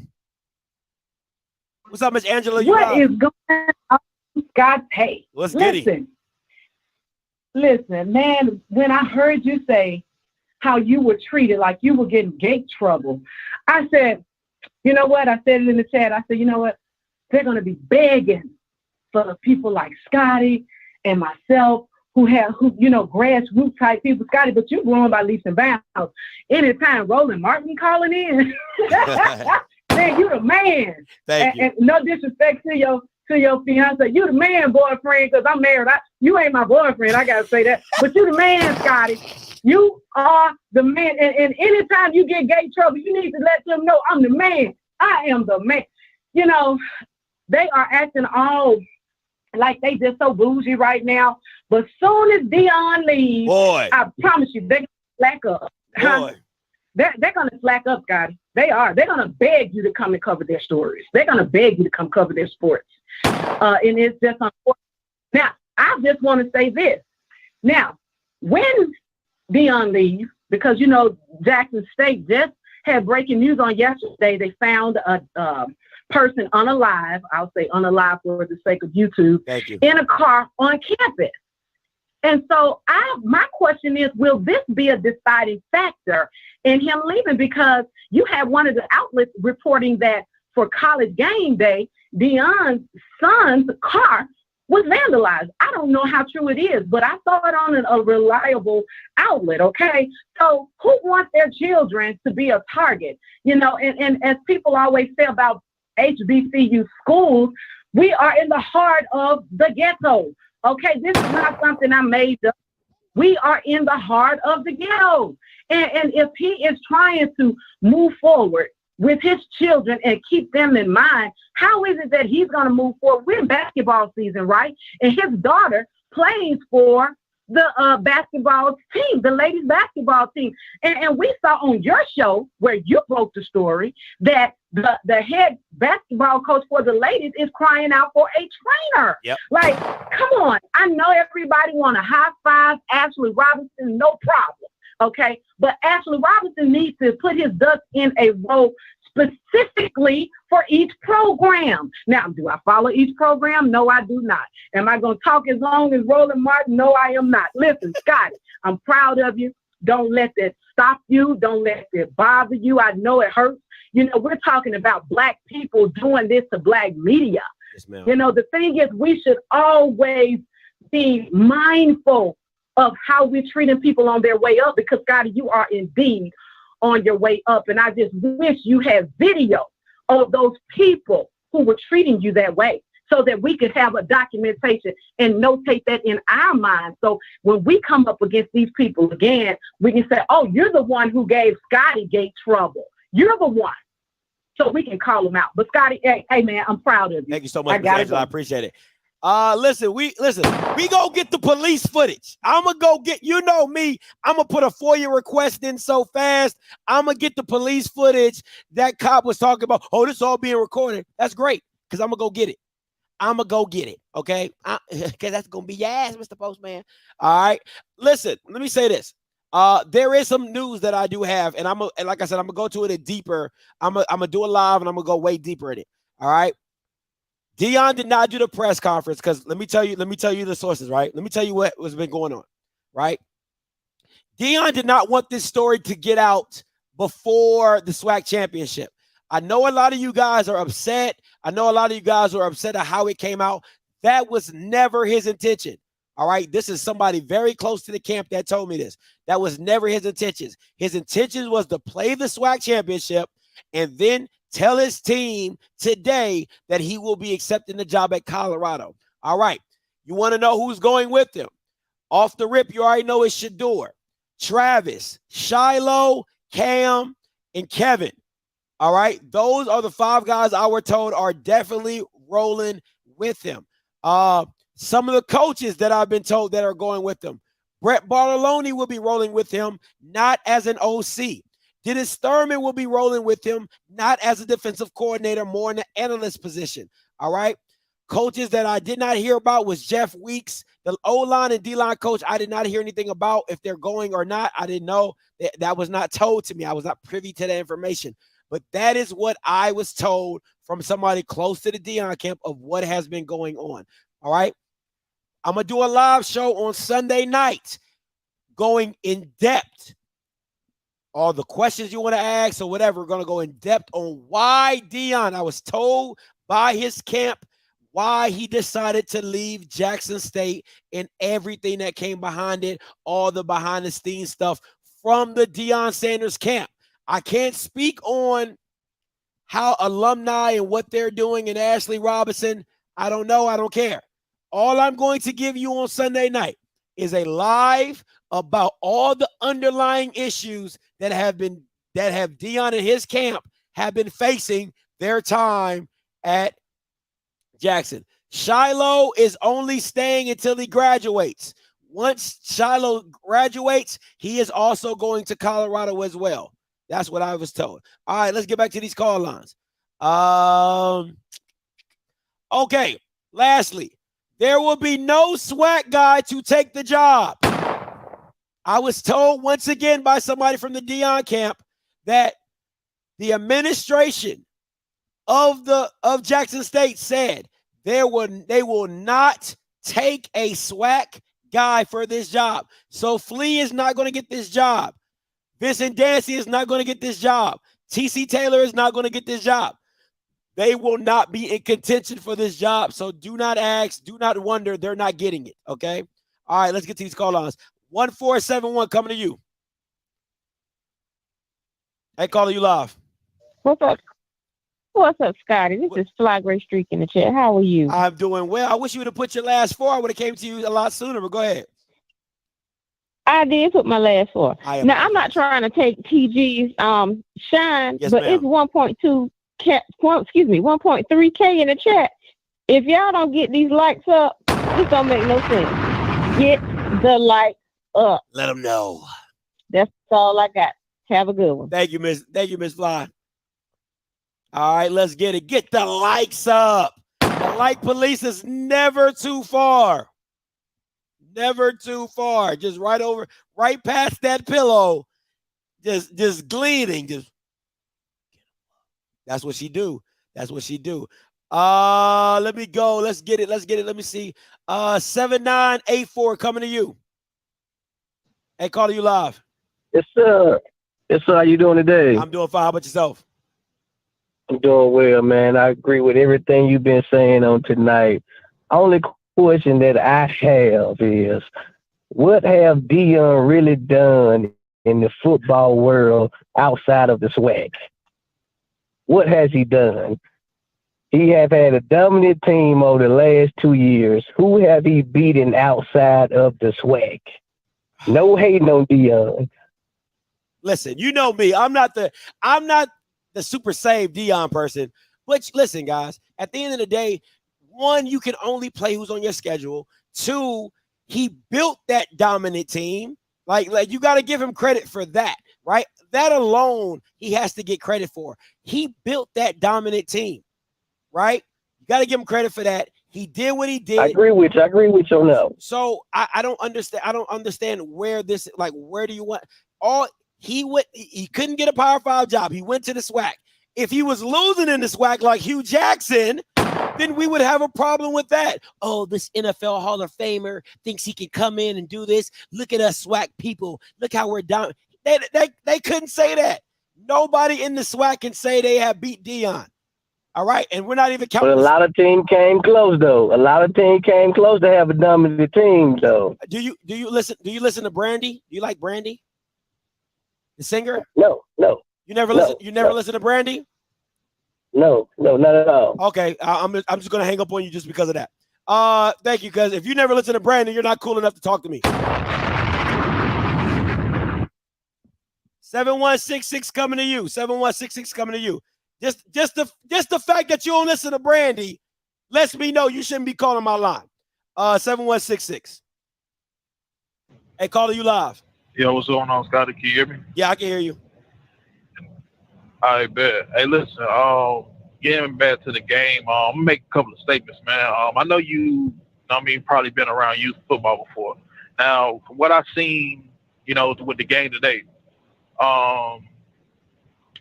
there's only there's two reasons why, Bubba didn't start. The only two that make sense to me. Like you said earlier, either, he just really is a bad evaluator, or just like a youth football, when you see a kid that's clearly better, but, the mama boy, that's messing with the coach, plays a little bit more. That's those are the only two things I can think of. There's got to be something not going on. Something has to, he got to have some type of dirt on that man. I don't understand. We've all been seeing this bad football all season, and even though it was in a losing effort, I commend, what Bubba did today. I think he played a hell of a game. It kind of reminded me of what Jalen Hurts did sitting behind Tua. Ooh. You know what I mean? When he came back in and even though, Jalen came back and won, you know what I mean? Yeah. But just the way he came in and just fought, it was just yo, I'm putting this all out. Y'all got to put some respect on my name. I'm not no bum. I love it. I feel like, you can't do nothing but respect it. Facts. You know what I mean? But I can't wrap my head around that McCray and Dooley situation. One thing I want to say about the whole Deion thing, I don't fault him. You know what I mean? What I wanted to say though, I know you watch Game of Thrones. Absolutely. I think, you kind of compare Dion to Daenerys in a way. You know what I mean? And the reason why I say that is because, Daenerys did a lot of good for the people, you know what I mean, that, she helped, build up. But she always wanted to go to Westeros. She always wanted to be on the Iron Throne. Okay, I like that. You know what I mean? You were losing me. I ain't gonna lie, you was losing me for a bit, but I like how you brought it around. You brought it home. I like that. Okay, go ahead. I like that. That's not bad. Yeah, I got you. But listen, Dion did some great things for Jackson State, man. He did some great things for the SWAC, you know what I mean? And that shouldn't be taken away. But at the end of the day, that doesn't change the fact he wanted to compete at the highest level. He wanted to compete, in the Power 5 against, the best of the best. Now, I don't think Colorado's a good job, me personally. But, it's a start. You're still going to compete against, other caliber coaches and athletes, so on and so forth. You got your resources where the recruits that was turning you down at Jackson State aren't going to turn you down because you got the resource to actually bring them in. You know what I mean? So, I don't want nobody to. I know people. You know what I mean? Like, listen, I didn't go to Jackson State, so I can't tell people how to feel. But let's not just lose sight of the good things this man doing. Like, Absolutely. I feel like it's to everybody kind of want. You want it to maybe end a better way, but I think everybody should walk away happy, man. And that's all I got. I love it, man. I love it. Oh man, great call. I love it. 4512 coming to you. If you hold on real quick, Scotty, what's up? Hold on. If you're a member and you want to call in, put your last four in the chat. All right, but go ahead. Now you can go. 4512. You good? Peace, Scotty. This is Diallo, Columbus, Ohio. Peace to the Queen. Peace to you. Peace to everybody listening. Great show as usual. I've got a few quick things I want to hit tonight. Can you please? I'm not gonna say retire, but we at least got to add Dooley to the when we say Willie willing it up. Dooley doolied up this game today because one thing that you have been saying, and I've been saying it as well, is when we seen what Bubba did against JSU last year, and probably their toughest game outside of the shellacking they took in the Celebration Bowl last year, dude played pretty well. If they make some tweaks here and there, they win that game last year. You had an opportunity. Valley helped you out. Andrew Body got hurt, and Texas Southern helped you out. My thing is start Bubba in the freaking Bayou Classic. Let him get, because you gonna win that game. Like, yeah. Grambling didn't have a chance, especially when they stopped running the ball. Let him get comfortable. Let him get a full 60 minutes under his belt going into Jackson this coming week, and then you have a realistic chance to win this game. Because what I saw today, and that secondary, it looked abysmal. That secondary looked abysmal. And what Bubba was doing was, Jackson State knew he was a much better passer than McCray. So what happened? The DB's backs was turning. He had those same running lanes that Shedeur had in the first game. He had those exact same running lanes. You preaching. So this game was a very winnable game if Dooley doesn't Dooley this game up and get in his own damn way. I live in Ohio. People are saying fire Ryan Day because he lost to Michigan, right? He's lost to them 2 out of 3 years. But I'm saying fire Dooley because he just cost his team an opportunity to shock the world. And you can see Jackson State came out quick. They came out fast with the turnovers, and a lot of that was because McCray. If you don't get that kid in the 26-point hole, who's to say they don't win this game and shock the world? And now we're having a totally different conversation, and not just about Dion going to Colorado, but about how him and his team shit the bed and lost. You know what I mean? So switching gears, and I got to talk about that because everybody's talking about it. Listen, man, my family's from down there. I was down there last month, like I always say, for the first Southern game, and I understand. I feel their pain, but listen, man, you have to move forward. And I'm glad that the sources are telling you it's not a SWAC guy. I like T.C. Taylor. I think he's good for the school. He's an alumni. He's from down there. He knows the community very well. For the person I would like to see get a shot, and I heard Bethune is going after him, is Willie Taggart. I think Willie Taggart will be a great coach for them. He's coached at the Power 5 level. He's a great football mind. He isn't flashy like Dion, but I think that he can galvanize those guys there and coach the guys that they have up that aren't going to be able to go to Colorado with Dion. What is your thoughts about Dooley and up and Taggart potentially being a candidate? No, I wholeheartedly agree. Dooley and it up. and to me, I think it's worse than what Willie does, is because Willie just has bad game management.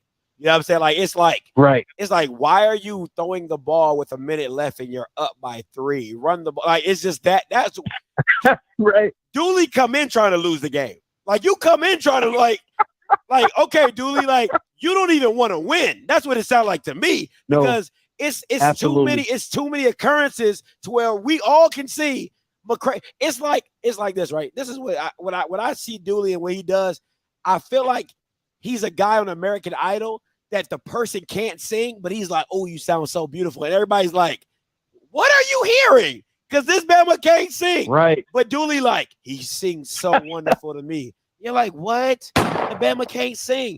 And he's just trying to put lipstick on a pig and trying to make you believe in something that makes us all doubt our, like, watching Dooley pick his talent makes you question your own eyes about football. Like, you're like, you have to sit back and be like, am I that crazy? Like, I know this kid isn't that good. Why does he keep going out there? But it is what it is. Right. It is what it is. Yeah. But hey, man, great show as usual, man. And hit the tagger for me real quick. Do you think he's a good candidate? And who, if not, who should they be looking at? And I appreciate you letting me get in, man. And you have a great rest of your show. Appreciate it. You know, I have to be honest. I haven't seen a lot of Willie Taggart. I haven't followed his career, so I don't really know what that looks like. Listen, it's going to be hard to replace Deion regardless. You just want a solid coach, right? I don't know how well Willie Taggart recruits. I don't know, his ins and outs and things like that. But you just want a solid coach.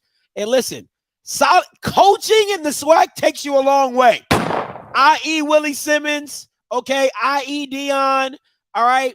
I.e., a little bit of Eddie Robb. You got to give him some credit defensively. You know what I'm saying?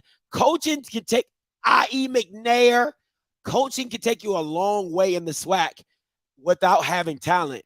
You know what I'm saying? So just a good coach right now is what you should be looking for.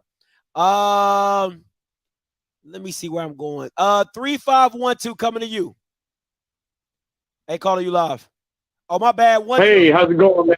Hey, hold on real quick, sir. Hold on. 1027. I promise I'm coming to you next. My bad. I just saw your message. But go ahead, sir.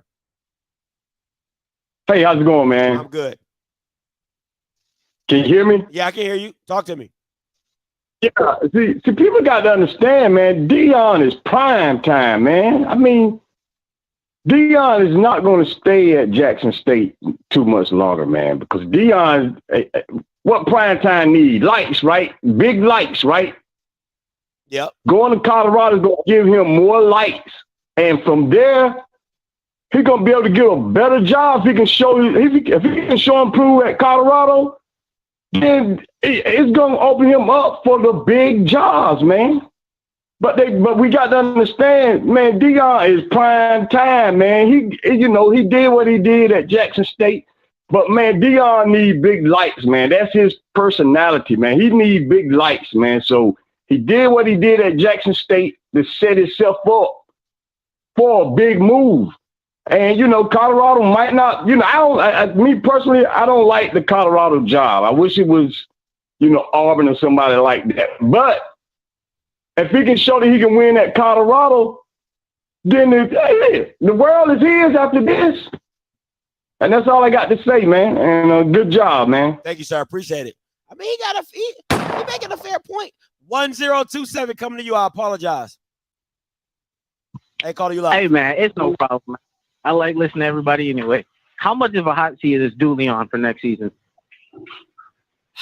Listen, it's okay. It's kind of hard because he just came off a SWAC championship. You know what I'm saying? So you're gonna have the Pete Richardsons of the world and everybody who worships Pete Richardson talking about, well, he wasn't a bad hire because we got into the SWAC championship. So it's like you can't go all out on Dooley because you were in the SWAC championship. What you're out on is what it looks like next year, because when Deion leaves, it is an open vacuum for who's going to be the best. So it's an open market. So don't put yourself behind the 8 ball by trying to start McCray. You know what I'm saying? Like, don't put yourself behind the 8 ball like, oh, I'm really going to stick with McCray because this is our year together. Don't do that. Don't do that. Don't do that. Don't do it. Don't do it. Absolutely. And with everything being said about Deion leaving and the kids that he's taking, how bad is this NCCU Jackson State going to be? They're going to get dog walked. Okay, so from what I've been told, Dion will coach the Celebration Bowl. He will go all the way through. Oh man. Yeah, that's what I've been told. Okay, but I'm glad because that game was going to be ugly. If you didn't have Shedeur, yeah, we've seen what this team looks like without Shedeur. Yeah, so that's what I've been told. Now that doesn't stop other kids from getting in the portal. You know what I'm saying? Like, let's be real. That because the earlier you get in the portal, the more you have a chance to get picked up. You just want to get in early. So don't let that think that some of these kids won't jump in the portal because a Celebration Bowl compared to your future is not the same. And if I'm a defensive player on Jackson State, my value can never be as high at this moment right here. So if I jump in the portal, it's probably my best bet because I'm coming off the #1 FCS defense in the country. So I'm going to get an offer. After this team meeting, I'm in the portal. I don't care what you say. I agree. If I didn't get picked, if I didn't get handpicked by Dion to go, I am definitely in the portal. I ain't make it. All right, bro. Reset it. I agree. My ass will be all the way in the portal. All the way in the portal.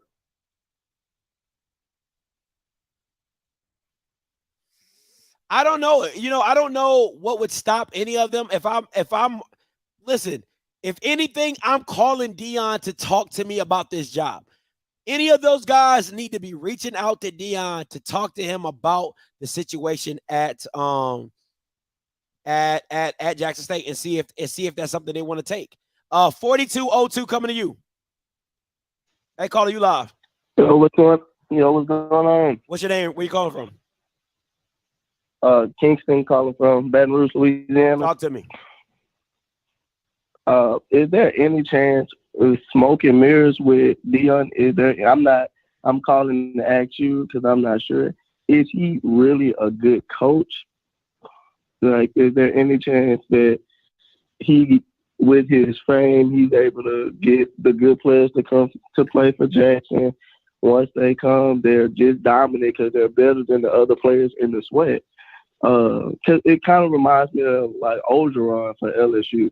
Orgeron was dominant. He got a lot of good players, a lot of good coaches. They won a national championship. He was on the hot seat next year because, like, oh dang, Orgeron really can't coach like that.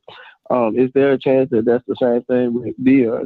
Okay. Or is he a good coach? I'm gonna go two ways with this for you, right?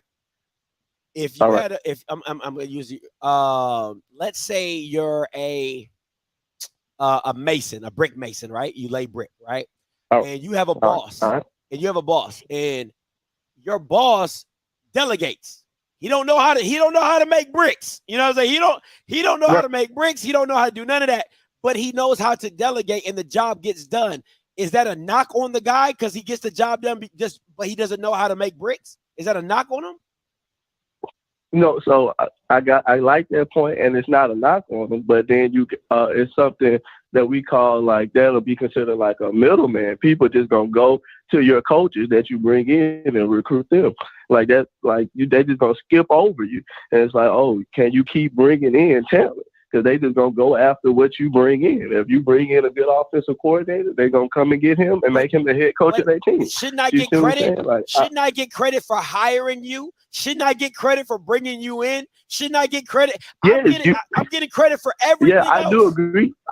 Yeah, you do get credit. I do think you get credit for bringing somebody in, but what does that say about your ability to actually coach?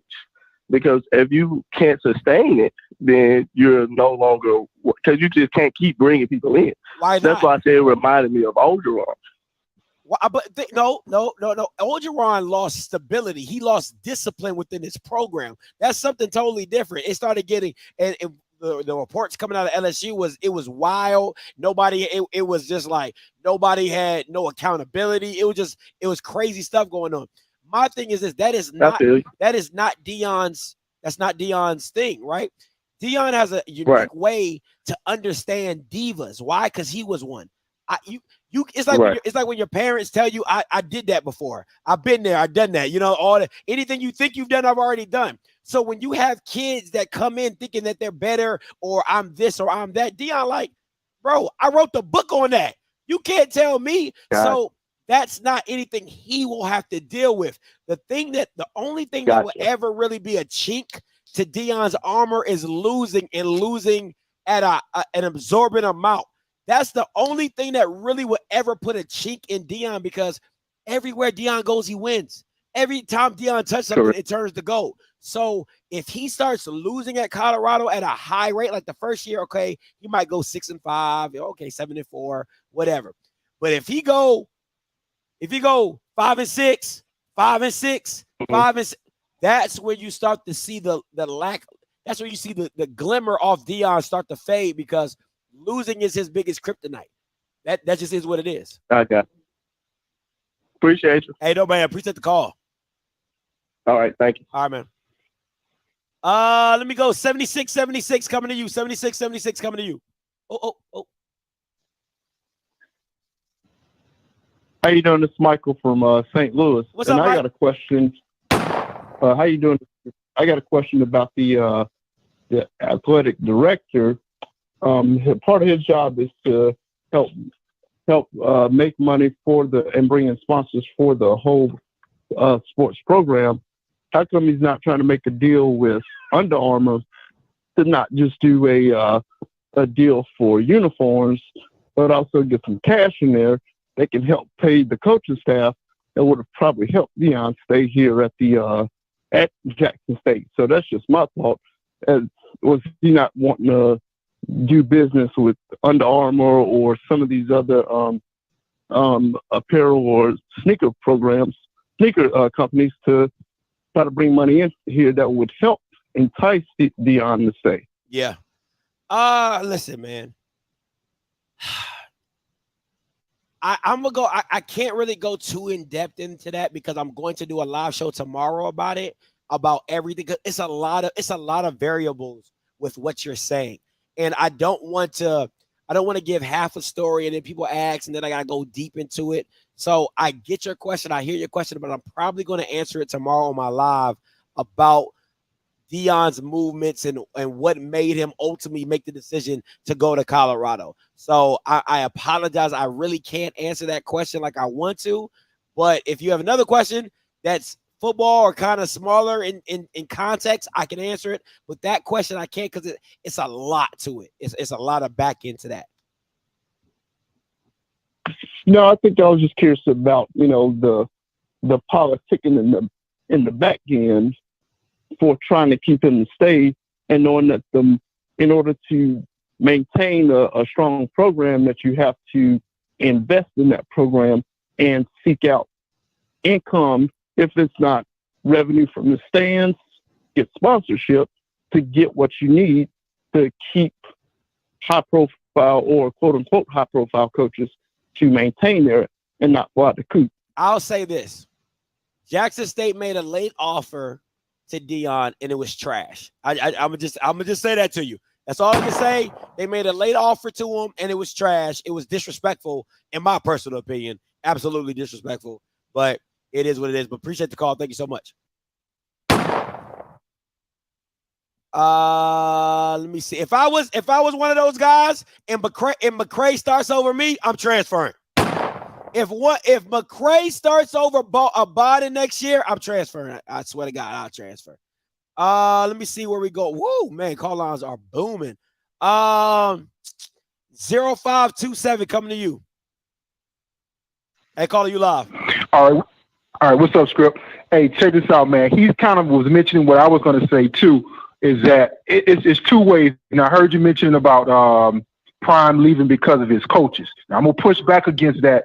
In that, like I said, you just had the CEO of Under Armour there, so that could have been worked out as far as getting a major endorsement from them. If the CEO coming to visit you, you could come up with ways to get your coaches and raising money from coaches clinics. All that's how they raise money anyway during the off season to pay your coaches. Okay, hold on. So my thing is stop.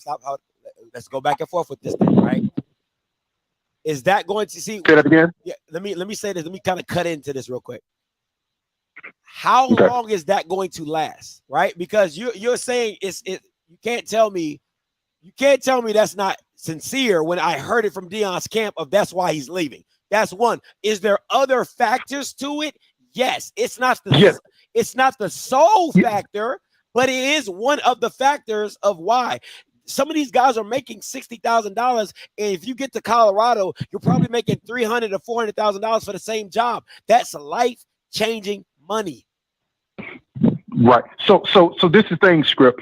How many of those guys, because let's look at it. You're talking about, say, out of a staff of 14, 15 guys, you're talking about 4 or 5 guys that are going with him. Now, this is the thing.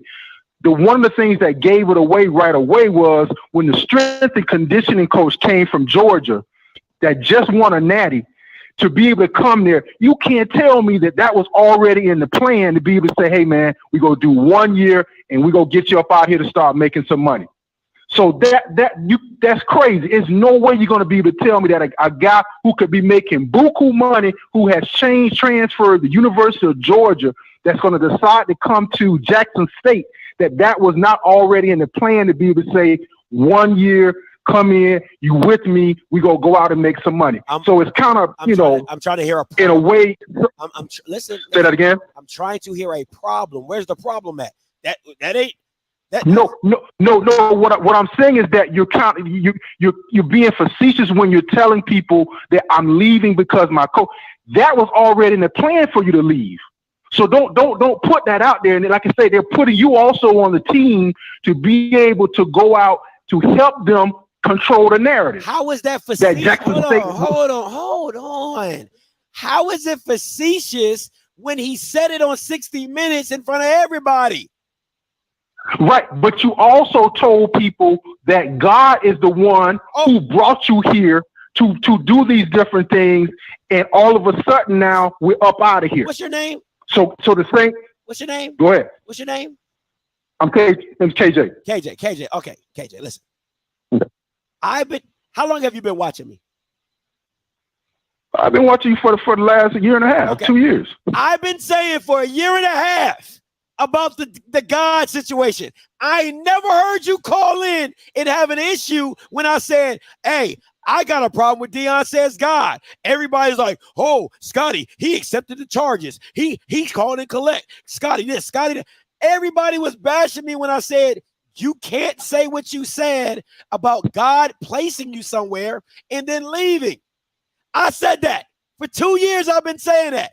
And now all of a sudden you want to call here and talk about, oh my God, he's so facetious when he's been lying. What are you talking? No, I don't want to hear that. Where were you 2 years ago when he said it? Where were you then? Oh, well, I can tell you like this. I'm a rattler. So I didn't believe it anyway. So okay. Go ahead on what you're saying. That's fair. Okay, that's fair. I'll give you that then. I'll give you that. I'm saying it to you and whoever else calls into my show that they talk about some Scotty said God called him here and he accepted the charges. I don't want to hear none of that. I don't want to hear none of that. Okay, so this is the thing, Scotty. So if he would tell you that under the auspices of God, what make you think he won't tell you something else now about the coaching staff? Listen, I ain't got no. Listen, the only problem that I had with Deion was the God situation. If Deion tells me because he stubbed his toe on a desk at Jackson, he wants to leave to Colorado, that is his choice. I don't have no issues with it. I really don't. If I'm being a whole buck with you, the only issue that I had was saying, bro, like you can't use the God situation because it's like when you tell people, oh, I hurt my back, and they be like, did you really? Because we really can't scan for it. We really don't know if it's really hurt. Are you lying? Listen, I want to be very clear. I'm not saying God did not tell Deion. It just gets real murky when you start moving like he is, because people are going to start judging you off of that. So it was kind of a catch-22. I was trying to tell Deion, A, be easy with saying that, and then 2, people go hold you accountable for it, i.e. like today. No doubt. That's what happens, man. No doubt. It's part of the game. It's just part of the game. All right, bro. I won't stay on the line. Thanks for taking my call. Oh, no. Appreciate the call, man. Baby, you got anything to say about the God thing? I can give you some headphones if you want to say something. No? You got to get the headphones up there. I'll plug it in for you. Just get the headphones, and whenever you're ready, you can talk about it. I'll take another caller while you get that. Let me see. 1911 coming to you. 1911 coming to you. Hey, Hey there, hello. Yeah, you live. Oh, how you doing there, man? Yeah, Claudel calling from California, man. I just wanted to comment on a couple of things. I've been watching your show throughout this year. Thank you, sir. And just, Deion has been an impact. You feel what I'm saying, for HBU. He's come in, he did exactly what he said he was going to do. And even the part of with him speaking on the part about God, placing him there, I think it's a part where he meant is that it brought him there. JSU wasn't a light like it is now. He's done everything that he's been asked, bought sponsorships to the HBUs, helped other teams, other coaches. And you're right there. I seen you today on Rolando show, right? Yeah. Rolling show. And I think that that it's his time. He won back-to-back championships. Everybody's kind of upset and they have their opinions. But at the same time, you have to give him his life. He's done everything that's been asked. He's bought sponsorship, and it's good for somebody else to come back and take that torch and keep it lit. He's done an amazing thing for HBCUs and just for Jackson State. Yeah. And so for people to be kind of like, damn, why is he leaving? And he's got so much. They have to carry that torch. He came there to bring light. He's done everything, helping out with facility. And then on top of that, with his coaches, they need to get paid. Yes, he might have had coaches come from other places and whatever, NFL coaches, but they deserve to get paid. They have families. It's like you just said a second ago, it's financially changing for them. Some of them are probably getting crumbs, but they're with Deion Sanders. Absolutely. Right? Some of them may have left Georgia. They're with Deion Sanders. But now, guess what? They got the opportunity to go somewhere else to get paid and bring up another program. And also that whoever the next coach may be from Jackson State, if he leaves or doesn't, they need to take that torch. And any other HBCU program needs to take light and say, damn, you know what? Deion came in here and he was impactful. That AD dude, when he hired Deion, he knew what he was getting when he was getting Deion, what he was getting. He knew exactly what he was getting. Yeah. I'm had his guy. Now it's time for him to take that towards the 80. Said, okay, you know what? And the guy said something about Under Armour. Under Armour came there because of Deion, right? He came there because of Deion. And guess what? And he sponsored JSU. They did everything that he said he was going to do. He did. He did. So he brought the SWAC back. He got college game day there. That was huge. Yeah. Right? Yeah. I agree. So, I don't know why people have their opinion, but I don't know why they're complaining about the fact or so upset the fact that he bought back-to-back SWAC championships. Listen, in the midst of being in Jackson, Mississippi, in the midst of getting stuff stole from him, in the midst of trying to bring new facilities, new stadiums, all this stuff, bringing revenue, somebody got to take that torch after him. It's like any other coach. I agree, man. Appreciate the call. All right, listen. I'm a shift the conversation just a little bit, right? My lovely fiance, future wife, she's going to talk to you about her insight on how the Lord moves. All right. So, baby, you can take it away. Okay. Can they hear me? Yeah, I can. Can you hear yourself? Yeah, I can hear me. Okay. All right. So, good evening, everybody. Sorry, it's been a long day. I don't feel like being on camera. Not gonna lie to you guys. But I will say this: when Jesus was at Mount Olive, there's it's John chapter 8, and this specific verse is 12. It says, Jesus spoke to the people once more and said, I am the light of the world. If you follow me, you won't have to walk in darkness because you will have the light that leads to life. So I'm going to say this, and this second part is not scripture. This is just my Nana. She said, whatever God tells somebody is that person's personal business with the Lord until they decide to share it. Now, on the other side of that, in my personal experience with God, he has never given me a timeline of whatever test or whatever season I was going to be in something. He just let me know, hey, you're going to make it out. Okay. Hey, I'm with you. Keep going. Now, that's not to say that he didn't give Deion, Coach Prime, Sanders a timeline. I didn't see him give Noah a timeline. I didn't read about him giving Moses a timeline. Now, possibly he gave Jesus, and I am not co-signing Scotty's Jesus Christ Jr. joke when I say this. He may have given Jesus a timeline because that's his son. I don't know. I didn't go to theology school. But what I do know is this. Because of all of the elements that have that have occurred that Deion has experienced, sometimes, you know, you get to a road where you have to consult God again. And you may have to say, like, Lord, get me out of this situation. And if that was Coach Prime's prayer, then guess what? God just provided him an avenue to leave. That ain't nobody's business. And I'll tell you guys, like I told Scott last night, he's always giving a motivational speech, story, pump it up to whoever watches him, to the thousands and millions and hundreds of people that watch him on a daily. He's always pumping everybody up, trust in the Lord. But I ask you guys to consider this. How often do you think that somebody approaches Coach Prime with the same motivation that he pours out to people?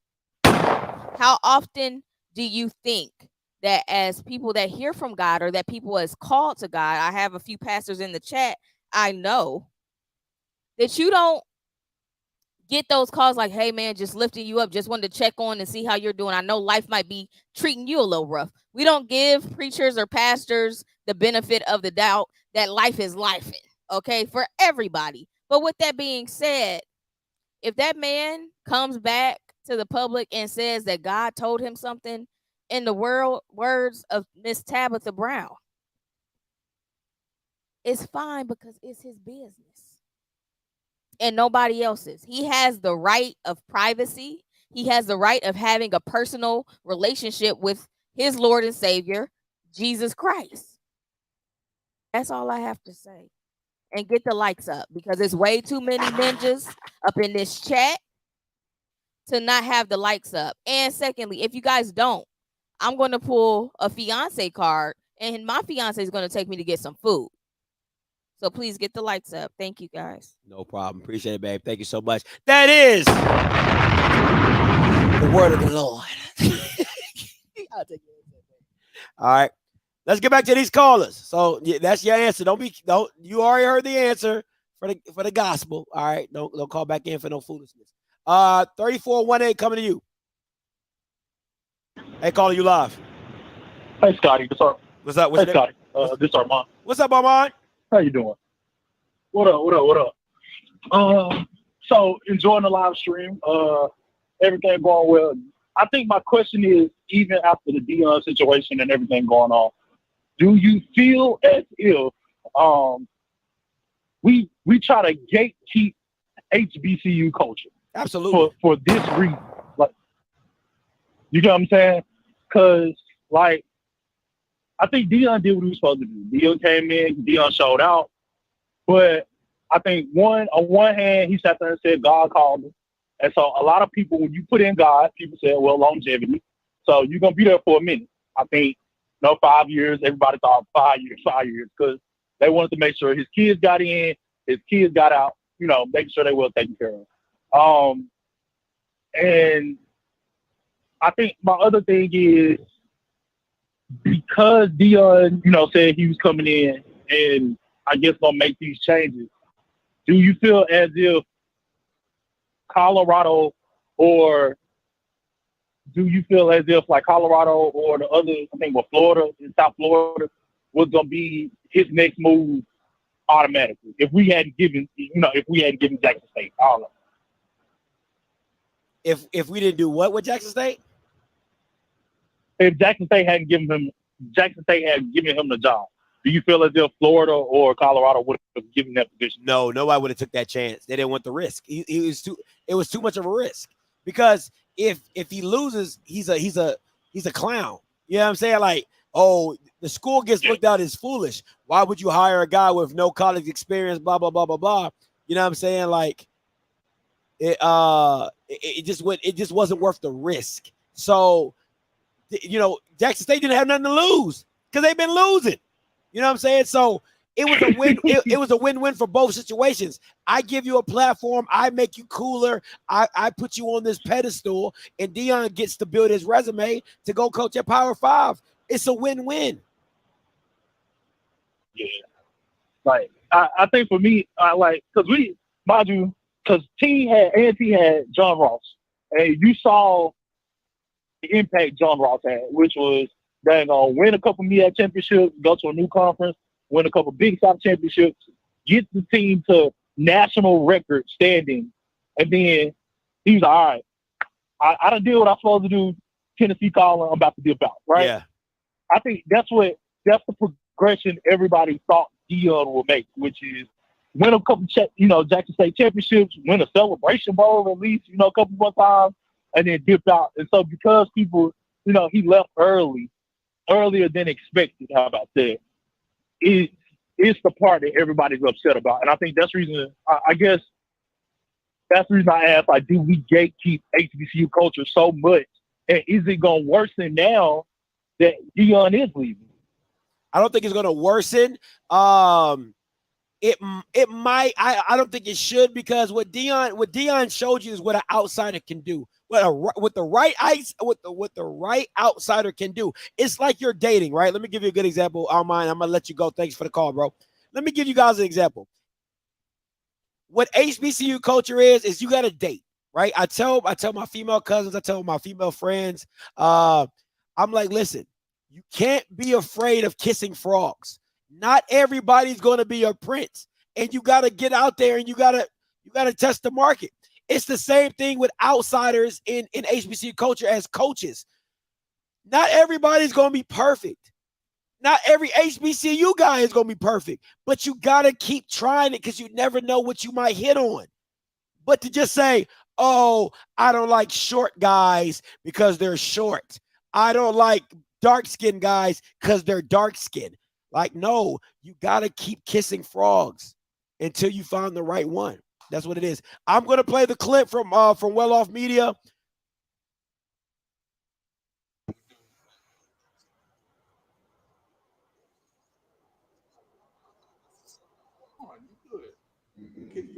We kick back. We won. Okay, down for the nitty gritty. I know y'all been hearing the rumors and everything that's been transpiring around about my whereabouts and what I'm going to do. And I like for y'all to hear it from me and not from anyone else. It is what it is. Either in coaching, you get elevated or you get terminated. Ain't no other way. You either elevated or terminated. And it ain't no graveyard for coaches where they die at the place. It don't work like that. They're either gonna run you off or you gonna walk off upon your own recognizance. I've chosen to accept the job elsewhere next year. I'm gonna finish what we started. We're gonna dominate. I'm gonna be here to that end and that conclusion. And then when that conclusion, we will move on. Now, what I don't want you to do is thinking something is better on the other side in regards to some of you. I would like to have the opportunity to meet with some of you so you don't go and jump in the portal and you die in the portal. I don't want that to happen because some of y'all thinking it's simplistic like that, and it's not. That portal will be loaded on, is it Monday, fella? Monday.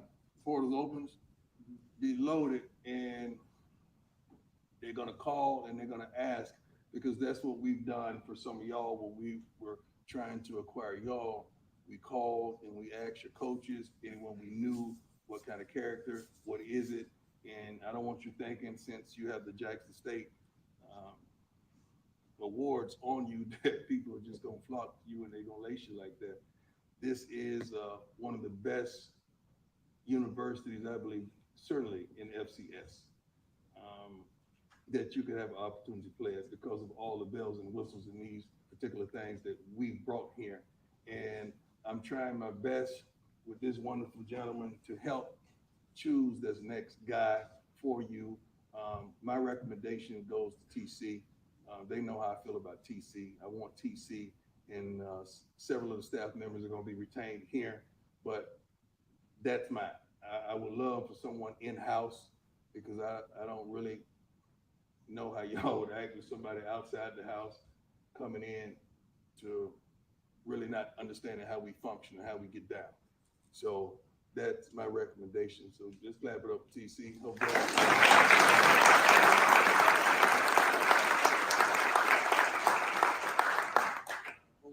let me pause it right here real quick. Everybody who bet me, pay up. My Cash App need to be blinging. Bling, bling, bling, bling, bling. I need 1800. I need 1800. All right, hit me. You heard it from the horse's mouth. Pay up. Back to the retro schedule programming. That's how it goes down, but that's not his sole decision. So don't put it on him. He has a hierarchy that he must go through for that to happen, right? AD, I would not be here for one for this man. With all, you have no idea the trials and tribulations that we stood back to back and worked out for some of the things that you don't even know about, some of the things that y'all have no idea about. And I'm not tired of fighting whatsoever, but if I heard God's voice on coming, don't second guess of my hearing ability. I know God, and I know when he shifts, and I know when he moves, and I know how he gets down with me. I always questioned things when I was a player. How can you be so dominant and have to play for 5 football teams? That don't make sense to me. I ask God that often, but then I had to understand when he's taking you from faith to faith, from glory to glory, and allowing you to provoke change in different places. That's why he would allow me to play for 5 darn football teams and 4 baseball teams, because it doesn't supposed to happen like that. But I understand the calling that he has on my life. And I feel like I got to do something about it. It's been 4 or more African-American head coaches at the next level that has been terminated. I haven't heard not one other than a candidate like myself to replace them. So to me, that's a problem that many don't think about, but that's a problem. If someone don't step up and step out and hold it down for us, there's a problem. And many of detractors, I guess they don't understand college football consists of 70% African-American. I don't care where you at. It just happens to be more at a HBCU. But it's not like I'm not gonna speak into the lives of young African-American men and women alike, because my challenge is still to provoke change no matter where I am. And I'm gonna be me. I'm 55 and I don't plan on changing no time soon. God made me like this, and I think God is pleased with what he's created. This is probably the toughest moment for me ever, because it involves y'all. If it didn't involve y'all, I'm out. But when I talked about his story and understand some of y'all's stories that I've come to know, and seeing the progression and seeing what 11 did I did today, and just seeing what some of you guys have climbed to, is unbelievable. And that's the thing that got me. That's the thing that's holding me hostage, is y'all faces. And not only y'all, but the equipment team. I'm gonna let you make it today, baby girl. I'm gonna let you make it. The equipment team, the training staff, the media staff, the photography staff, the GAs, the CUJ, everybody included.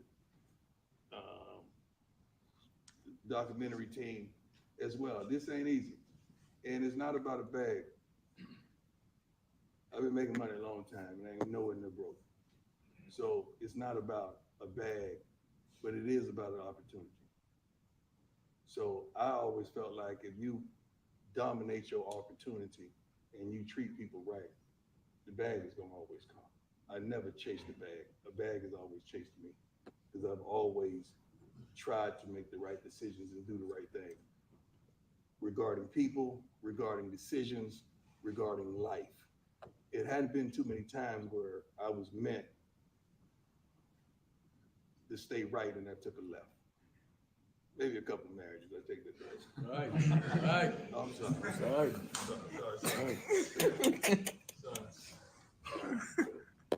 But any questions you have? I know this is a bittersweet moment, and I heard some foolishness talking about many gonna jump in the portal. You ain't heard nobody but yourself.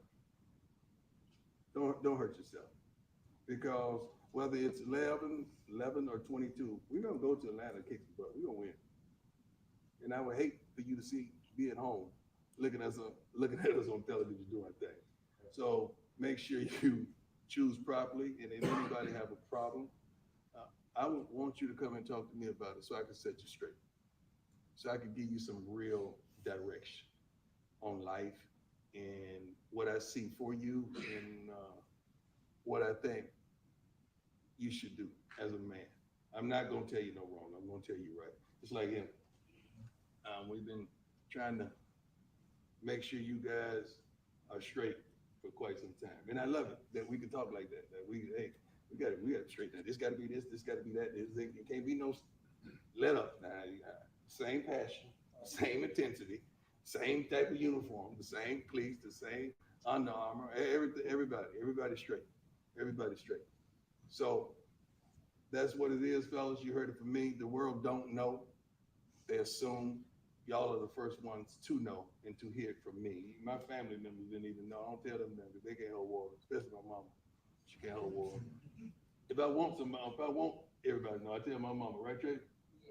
Yeah, she gonna tell it on the mouth. Or TJ, little TJ gonna tell it too. But any questions? Yes, sir. I don't have a question. I got a statement. Yes, sir. It's to the team. You know what I'm saying? I'm not trying to put this on myself. The day I said I was coming back, it wasn't for this what we just had right here. It was for when we left, when we went to Atlanta. And I think all y'all who was here, when y'all felt that, y'all know what that mean because we gave them that game. My whole thing was I want to finish my plate. So I know a lot of y'all want to make y'all decisions, and I never fought y'all for that. But I want y'all to remember who came back and who tried to do this again and who tried to run this back. I want y'all to have my back just like I had y'all's. That was the main thing. Coach know, when I talked to him, it's for that game period, for this game in Atlanta. I don't want to give this up. And I definitely want to finish when we started. You know what I'm saying? So I want y'all to think about me. If it ain't there, I want y'all to think about me. You know what I'm saying? Everything else going to be there. But I want to finish when we started, bro. And I mean it from the bottom of my heart. I cried after that game. And you know what I'm saying? Just because we gave them that. I want to get all y'all in the eyes. I want y'all to know that. I came back for y'all. I want y'all to think about me, though, bro. Think about me. That's all I'm saying. Think about the team. Think about these guys you just won this with this season. We ain't had this last year. We lost 2 games preseason. So just think about this story. We still making his story. You know what I'm saying? So don't think about yourselves at this moment. Think about the brother next to you. Think about what we got here. That's all I want to say. There ain't no question, but I'm just telling y'all. I want to finish when we started. I respect that from Aubrey. I absolutely do. At the end of the day, you still, if I'm a player, I still got to think about me. All right? Winning a Celebration Bowl, good, bad, or indifferent, it's not for everybody. All right? That's not everybody's goal. They want to be somewhere where they're wanted and things like that. So I get Aubrey. I love it. That's a leader. That's what leaders do. But at the end of the day, everybody's going to do what's best for them. All right? Let's get back to these call lines. 5239. Make sure you pay me my money. What's going on, Scott? What's goody? All right, man, I got a question for you, man, with the whole Deion Sanders situation, man. So, I'm really glad, Party got the opportunity to, finally coach out of Power 5. And I'm sure you heard it before, like how a lot of people were saying they believe he should have waited out, maybe get a school down south. So, like I said, you've seen Deion Sanders' style, the swagger he has and, how he's doing with the black community over in Jackson State. So I was wondering, do you think he can still get that same type of feeling or ordeal going around at Colorado, where it's a majority white school? They don't have a lot of Southern roots up there. The environment different, the food, pretty much the culture, everything's different. Do you think that, because like how a lot of these kids, when they see Jackson State, they admire about, how the program is, just him, the players, the people he brings around. Do you think he can provide some of that same entertainment at Colorado that would draw these recruits to make them go there versus all the other schools such as Florida State and all these other big schools? Yes. I don't know why you guys think that Jackson State is just so special that nobody else will want it. Bro, Listen, if we're being honest, white people like football more than us. They'll come to the games, painted chest, all cold, no shirt on, and all this crazy stuff. White people love football. So if you're winning, they will be there. They're not just screaming and yelling. They're not just screaming and yelling because that's what you know, they don't think or whatever. They screaming and yelling because that's what they want. Yeah, but like I said, like I understand exactly what you mean. Like no doubt, I do believe, you know, like you say, football is football. Whether it's at Boise State, down south anyway, it'll be sold out. But what I'm saying is, such as how let's say if he were to coach at somewhere at Auburn, right? Yeah. Just the presence, the people, you know, it would be a lot different atmosphere on what they probably would allow just to coach. Just even from a music standpoint, from what they would play at Auburn versus what they do in Colorado. You know, like I say, he's on the West Coast, but it's not like he's in California where they have a little bit more culture or, you know, different ways of doing things. I was just saying, like, do you think that he can run things the way he wants and have a lot of the recruits come over to Colorado, you know, compared to all these other schools? Because it seems like Colorado does have a lot of disadvantages as far as, you know, location to coach in the area compared to the different schools in the Pac-12. But I do think it helps that, you know, you have USC and UCLA leaving, so that does give him the opportunity to be the face of the Pac-12 conference. I got my boy BJ Jones here. BJ, and I'm going to throw the question to you of what he's saying. He's saying, do you think, because we just watched the video on Well Off Media, Deion accepting the job, telling his team that he's accepted the job. What does recruiting look like for Colorado? You're a college football aficionado. Do you think he can bring the same level of talent or a competitive level of talent to Colorado? Yes. Not only just yes, but hell yeah. Deion Sanders is a name that resonates on any level, and to have him at any program, you're going to have your pick of the litter. As far as recruits, he speaks the language that these kids speak. And I mean, I told you this week I had kids calling me, kids that I've coached that are, you know, 4 and 5-star kids. They were talking to me about the possibility of going to Colorado. And this is before anything is official or set in stone. So that's the power of a Deion Sanders. Thanks for the call, man. BJ, I'm glad you're here. All right, listen, we talked earlier. This is about to be fun. I saw the game before I got kicked out, right? Oh, go ahead. Hey, baby, you can open the door. It's key. You heard me?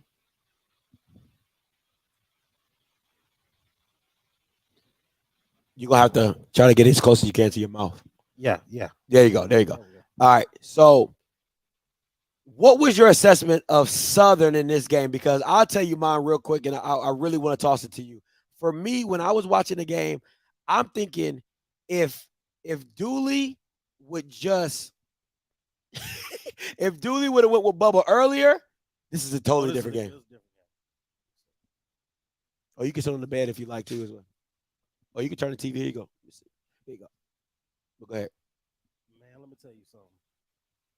The number one question I've been asking, I've been in the media room, I've been around our fans, I've been around alumni, I've been around my former teammates, and the number one question is, why the hell wasn't this done earlier? Someone really told me that the fact that this wasn't done earlier and the way that Bubba performed today. I want to make sure. Hey, can y'all? They said they can't hear you here.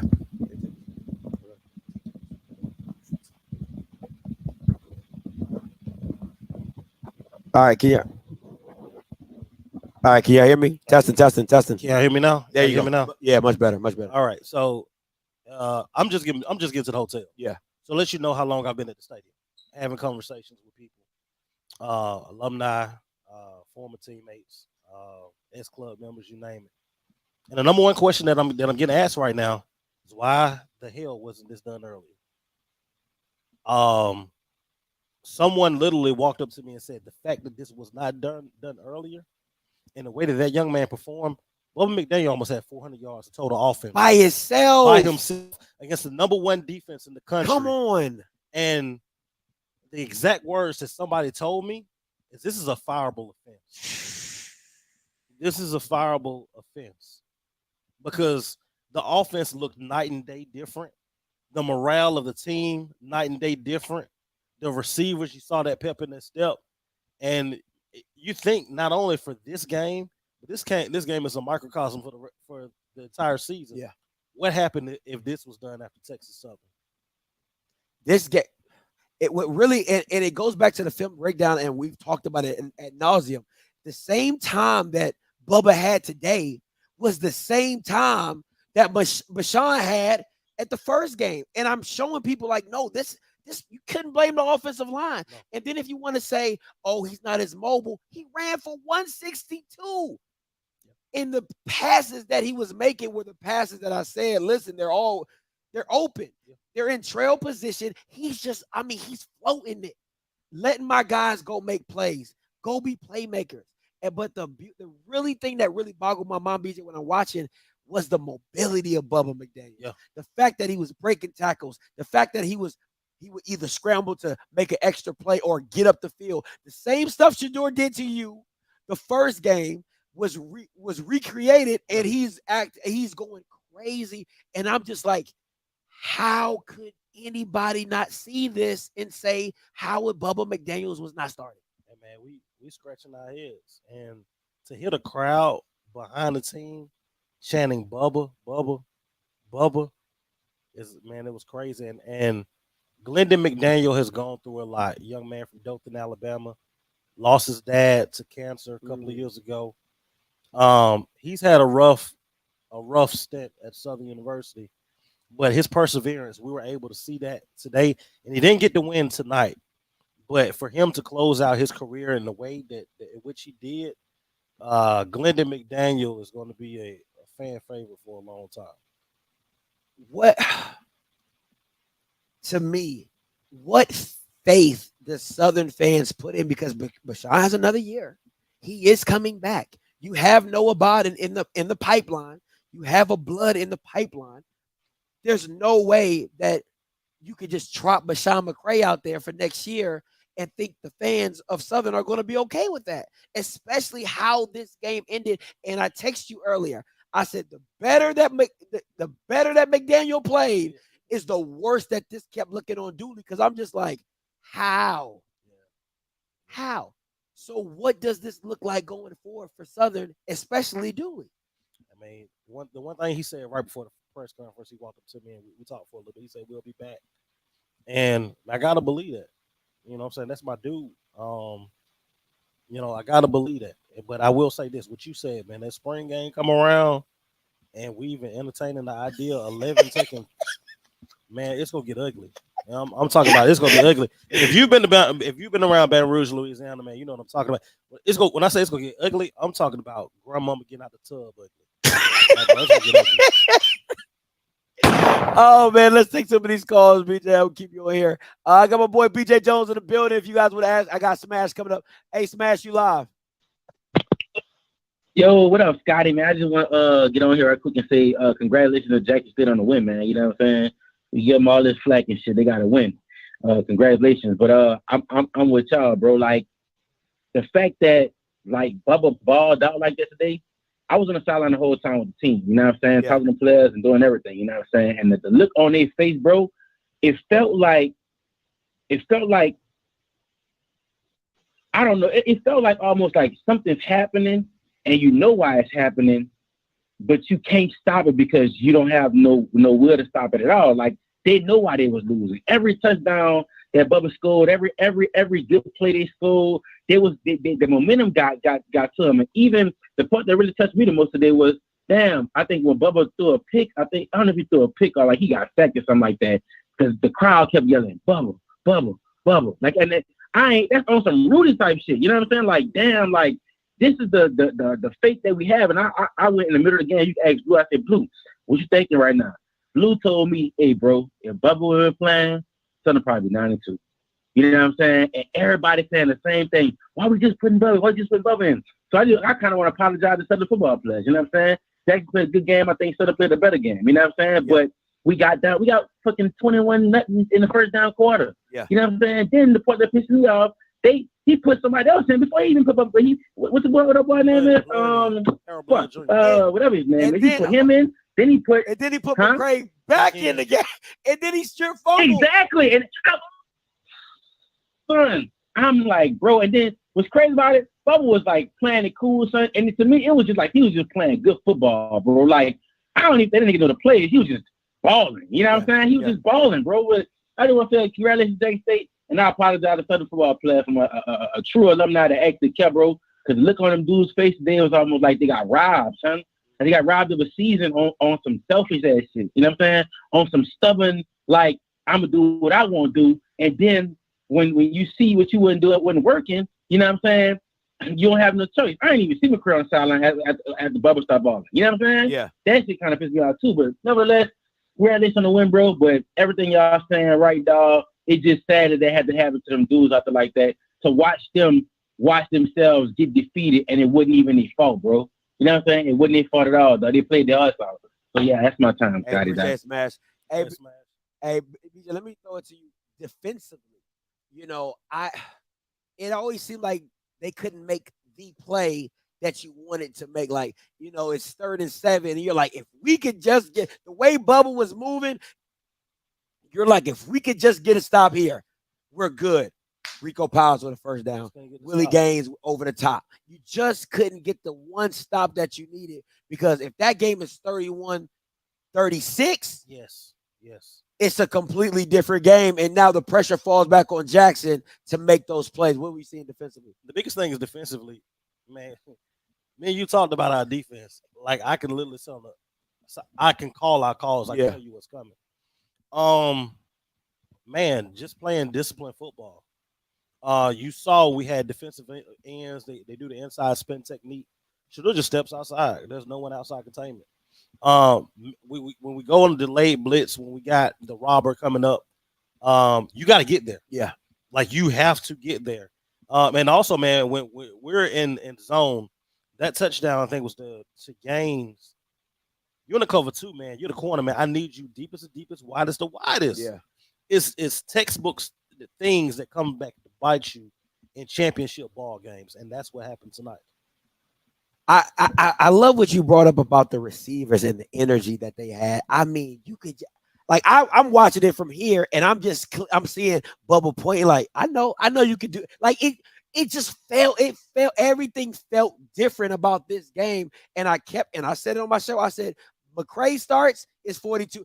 If McCray played the whole game, it's probably the worst ass whooping in a SWAC championship ever in life. Yeah. But you could just feel that energy of Bubba. He pointed to the receivers like, yeah, I know I got you. Yeah, I know you could do that. And they're feeding it. The way that he works on the sideline. Bubba comes to the sideline, hey, on this, hey, I need you to do this on this. Even when he throws an interception, hey, that's on me. That's on me. That's not on you. That's on me. Yeah. And he is a vocal guy. He's talking to those guys. He's thanking the offensive line. Hey, I appreciate you. Give me that. Hey, give me a little bit more, and I go get. Now, that was one, man. If he would have got it off, 8 was wide. I know he was going. 8 was running wide open. There was a touchdown. That's where he was going. 92 got the sack on him. Oh, it was a touchdown. Yeah, he came off that left end. Yes, sir. It was a touchdown. It was a touchdown. Man, that's crazy. Let's go. Where we going? 7318 coming to you. Hey, calling you live. Aloha, you're live. Well, thank you very much for allowing me to speak to you. I think there's several things that were apparent from this game. You had a dominant team that expected to win versus Southern, which was a very valiant team trying to win. And more importantly, hold on. Prime said it during the week when he said there's going to be. Hey, listen. Sorry I had to mute you.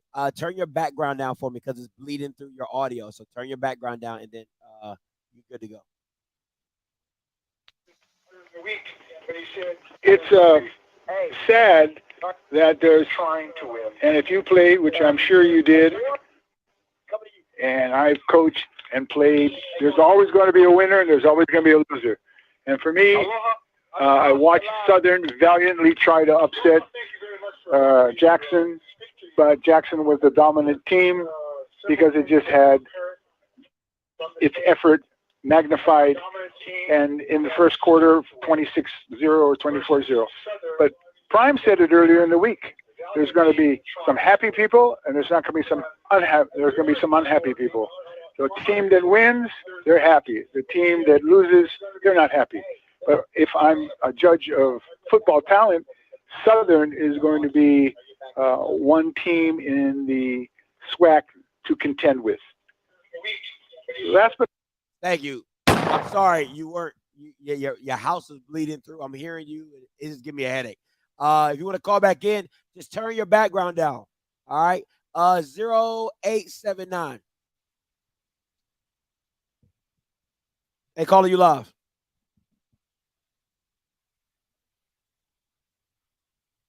(0879). You're live. Hey. Hello? Yeah, you're live. Okay. Yeah. I still think it's a lateral move for him to take the Colorado job. I mean, it's not even a lateral move, it's a backward move. Because if they don't let him if they let him bring in the type of players who need to win, yeah, but they killed that 30 years ago. Because think about it. The enemy played there and they never offered him the job. And it's the thing of, it's the city of Boulder did not want that kind of element there. So they just basically sacrificed it. The football. Hold on. Hasn't Colorado hired 3 black coaches? Yeah, but they were not, notice they cannot bring the type of players there that had that program at its heights. I'm old enough to remember when the enemy and Darian Hagan and all those kids were inner city kids from LA. So Dion can't do that? And I don't see him letting them do it again. They didn't want that kind of element there. It was the city of Boulder that didn't want that kind of element there. But okay. And kids, once kids got there, they didn't want to come. They didn't want to go back. I mean, they were constantly getting harassed. And when they was out, I think that's the thing of the off the field. Hold on.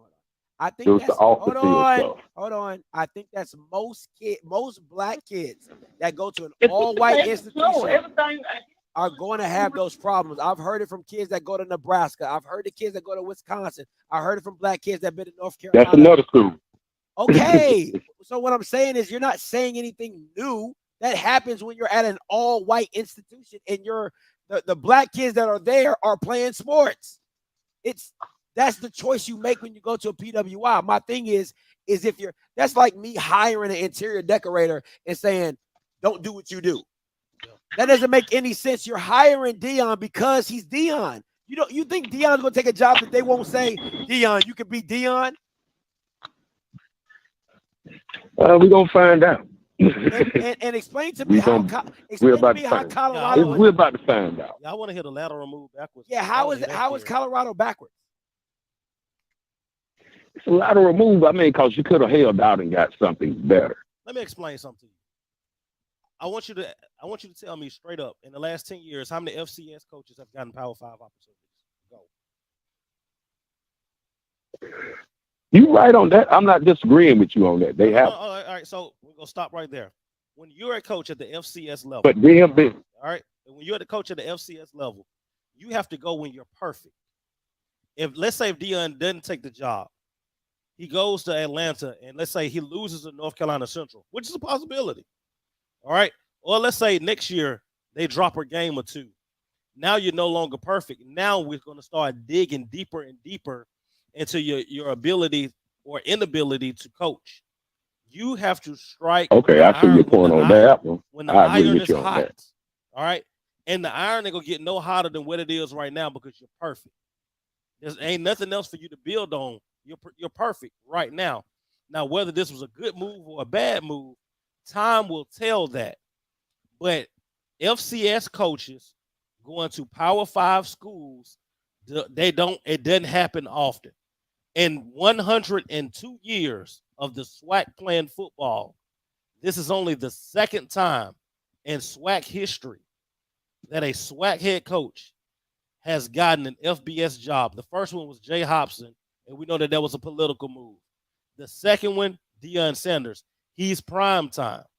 So you know what has to happen, how much ass you have to kick, how much stuff you have to do for you to even be considered for an opportunity like this. I want people to think about that and think about the coaches that have been at the FCS level at Youngstown State, North Dakota State, you name it. Go through those coaches and see how many of them got an opportunity to coach at the Power 5. And I don't give a damn how many games they won. Appreciate the call. That's why, BJ, I'm trying, man. I don't play with my man BJ. Boy, he'll put you on the spot real quick. 1008 coming to you. 1008 coming to you. Hey, calling you live. Hey, how you doing? I'm doing well. How about yourself?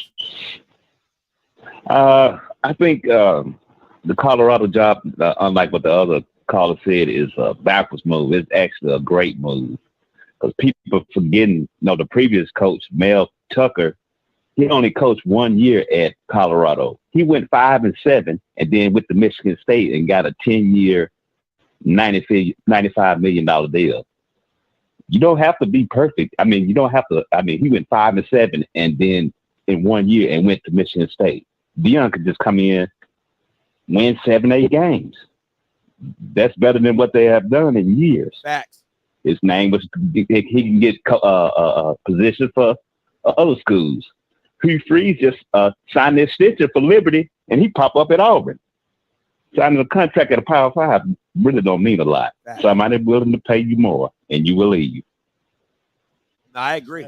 Hey, appreciate it. Appreciate the call. Thank you so much. Hey, BJ, All right. You've been around this game for a long time. You've been around the SWAC. What, two-part question. What do you think the SWAC needs to do to keep this train moving forward when Deion leaves? And what does the SWAC look like once Deion dips? Man, the biggest thing as the conferences, man, is talk about what you have going on. The momentum, the brand got to be itself. Facts. The brand can't be one person. This is something I told my people from Jackson State, and this is what I tell my people from the SWAC. The brand can't be one person because when that one person's grown, the brand is gone, right? But the SWAC has to build up on what we have, right? We've had a first round draft pick in the last couple of years. We had kids drafted last year. Look like we're gonna have some kids drafted again this year. Build upon that. Alcorn and Prairie View stepped outside the conference and got some big non-conference wins. Keep building on that. And the conference has to be innovative.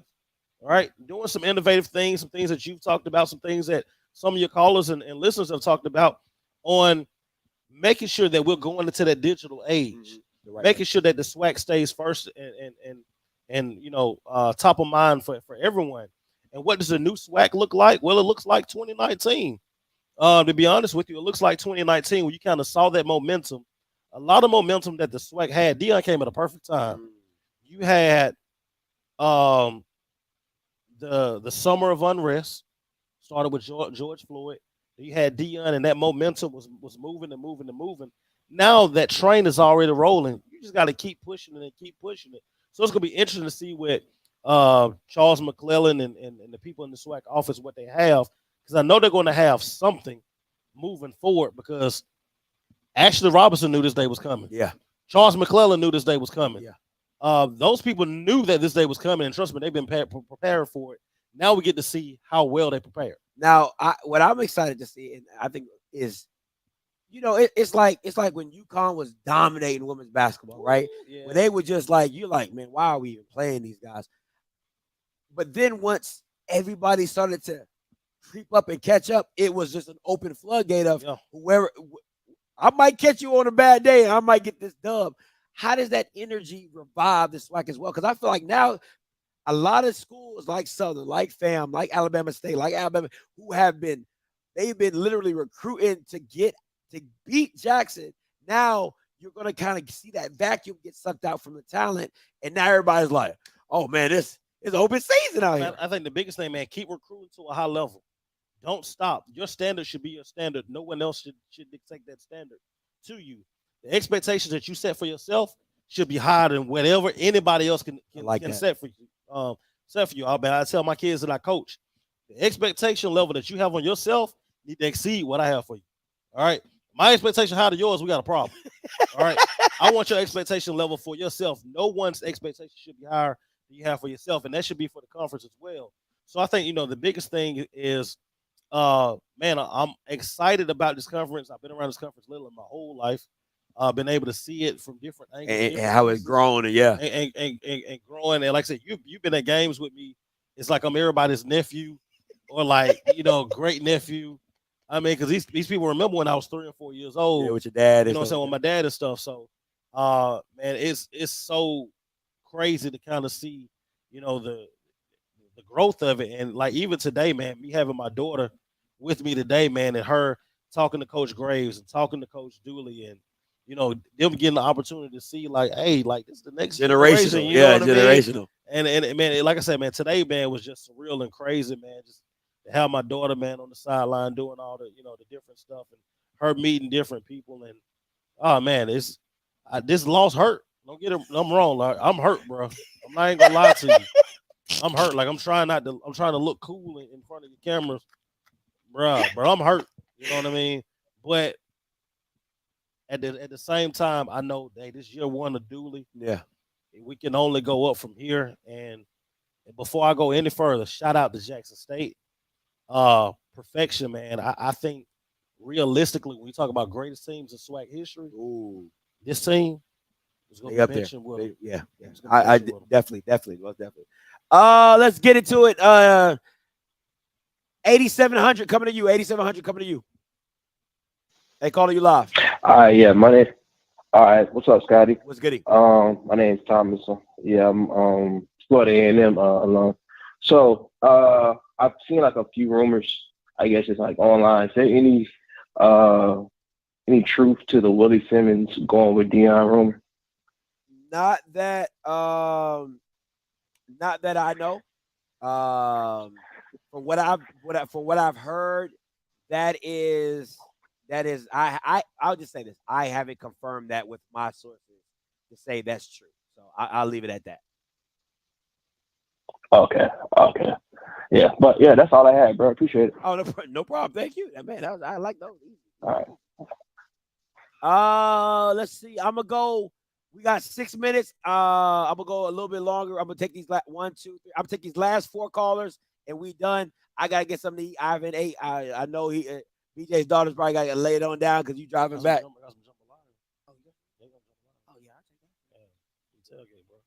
Oh man, I take that. Huh? Yeah. 8582 coming to you. Hey, calling you live. Man, what's going on, Scotty? What's up? What's going on my brother to his left? I forgot your name, sir. BJ Jones. Forgive me. There it is. Good evening to you. I look at it like this. I think y'all remember the movie $1 Million Baby? Yeah. With Eastwood, right? Okay, Shador's $1 Million Baby. Deion has literally been coaching him to be a quarterback since Little League, like his entire life, bro. You know what I mean? Yeah. And we all know it's a fact that coming to Jackson State was not his first choice, but it was a great opportunity to put a spotlight on him as a coach and his son as a quarterback. Putting his son in the Pac-12 at a team that went 1-10 last season, and it hasn't been bowl eligible since, I think they've been bowl eligible twice since like 06 or something like that. They haven't been bowl eligible much since 2006. You know, they sucked really and truly since 2006. If he wins 6 games in the next 2 years at Colorado, that's successful for Colorado. And I believe Deion can bring in a type of talent to Colorado to get them to a bowl game. And if Shador can get a 3,000-yard season in his senior year there, he's a draft pick. I agree. I definitely agree. And listen, You know, at the end of the day, if you're Shador, all you're looking to do is kind of duplicate what you've already done in the SWAC. If you could duplicate what you've done in the SWAC, I mean, you're going to be a draftable quarterback, 3rd, 4th, 5th round guy. I mean, that is what it is because Deion's going to put the talent around you. It's just, can you make the plays happen, and can you play to that level? And he's blessed that USC and UCLA ain't going to be there. It just is what it is. Man, this is the thing though. Like people act like he's gonna be out, like Deion gonna be out there in that cold weather all year. They didn't see the video with the 10 or 12,000 square foot workout room that feeds into the indoor facility. The great part about Colorado is Deion doesn't have to build anything there. The money is there. The sponsorship is there. Yeah. Everything is there. All he has to do is get there, get the talent there, and coach. That's facts. And I know people call Deion a CEO coach, but Deion played quarterback before, and he played defense. So Deion is not, and the thing that a lot of people forget, bigger than his talent was his film study and his knowledge of the game when he played. He knew the other team's whole playbook before they even went, before he even played. He knew the routes, every route for every team he ever played against. All right, we gotta land this plane because So what I'm saying is the man's knowledge of the game is impeccable. His ability to teach the game has been proven. Have a good night, sir. Hey, thank you so much. Ooh, long way to say nothing. Nah, he ain't called. Mr. Campbell, he right here. He just jumped in the chat. Hey, Mr. Campbell, call in real quick. JB coming to you. Hey, calling you live. What's going on, Scotty and BJ Jones, two of my favorite individuals. Gentlemen, I hope y'all having a good evening so far. Well, thank you, sir. I'm not going to get into the jokes and stuff like that because I'll save that for later on. But we need to say a couple things. And BJ, I'm glad you mentioned the FCS coaches earlier because one of the last FCS coaches that went to FBS just won the Big 12 championship today. Chris Kleeman at the Kansas State. So it's feasible to get that win. Something else too. For the caller that said, and for the callers who are thinking that Colorado is a lateral job, y'all need to stop saying that stupid stuff. You're going to a P5 FBS program with resources that no FCS programs pretty much have. Yeah. And last but not least, last but not least. Okay, first of all, people are talking about like Deion played HBCUs and JSU, etc. None of that happened. We as a fan base saw what we wanted to see. We fell for the hype. We fell for everything that was coming. Folks, if y'all are paying attention, Deion was going to go to a P5 school. That's what he wanted to do from the beginning. But he needed that coaching experience. JSU gave him that coaching experience, which is what he needed to that check mark on that resume to move up to that next level. But the real test comes, and I'm about to land this plane, so I got some other calls. Yeah. The real test comes next year when those athletic foundation emails come out. Are you going to donate money to build that athletic program? And this ain't just for JSU. This is for everyone in the SWAC and HBCUs in general. If Deion was as powerful a figure as we claim he is, are you going to open up those pocketbooks or those checkbooks and donate to those programs, make it bigger? Or was your love for HBCU sports strictly because of one man? Because if we're going to make it grow in terms of growing HBCU football in general, love cannot be just because of one person came and said and did something. Now it's our turn to step up as alumni and as supporters to make sure that our ball comes in. And so we're not chasing or always chasing the shiny object to make sure that we're relevant. It's time to grow up as HBCU fans and alumni. We want to be better. Put your money where your mouth is. And that's all I got. Love it, JB. Appreciate it. Listen, I saw this, and I won't talk about it too much, right? I just want to show you guys what Uncle Luke. Uncle Luke is a great friend of Deion's, Florida. You know, Uncle Luke pretty much runs the Miami area. This is his opinion of what happened with Deion. It's not the opinion of Offscript. It's the opinion of Uncle Luke. All right, that's what it is. BJ, when you have callers like JB and they say alumni have to do more, does that also mean expose more? Because one thing that Deion was infamous for was calling people to the carpet, calling it out when he sees it. You know, I've heard, you know, people not cutting the grass, they're not doing their job, you know, just little things like that. Does alumni need to be a part of that push more than just your coach? Mm-hmm. Hey, you ever had a situation in your family? It can be with somebody did something they weren't supposed to do, slept with somebody they weren't supposed to sleep with, you know, had a child with somebody they shouldn't have had one with. And while you was a kid, you didn't know no better, right? But when you got about 12, 13 and you start doing the math and you was like, and then you be like, hey, so uncle, and they be like, you shut your damn mouth. That's what our HBCUs are like. Like we do stuff that we wrong, that we know that's wrong. Yeah. But when we start doing the math and we figure it out, we be like, hey, they be like, shut your ass up. We got to get out of the mentality. Right is right and wrong is wrong, and no matter who does it. And we have to do better about the way that we do our business, because the way that we do our business, like I said, our students are our customers. You got to service them and be the best with them that you can, because you need those retention rates, because those retention rates create great alumni that don't have a problem donating when they get that card in the mail. Absolutely. So that starts there. So Deion did a good job with that, and we have to have people continue to do that. And if you're a Jackson State fan, I'm gonna challenge you to this. I don't care if Deion did bring you into the fold. Stay, because those kids at Jackson State now need you now more than ever. Absolutely. Ride with them now. Support. All right. Support Jackson State, not just a man that's going to have on the hat and be the head coach, because that's going to change every couple of years, right? Support Jackson State, man, because Jackson State been here over 100 and some odd years, and it's going to keep being here. So, man, that's my challenge to everybody. All right, I love it. I love it. I'm gonna take these two callers because, like I said, we gotta get up out of here. All right, I've been on this, about to be on this sugar for 3 hours. 9144, and then I'm going Dr. Lin. Then I'm going Mr. Lindsay. Everybody else got to kick rock. Sorry. 9144 coming to you. Hey, calling you live. Scotty, what's up, man? What's goody? This is Burnett, man, calling you from Jackson, Mississippi. Talk to me.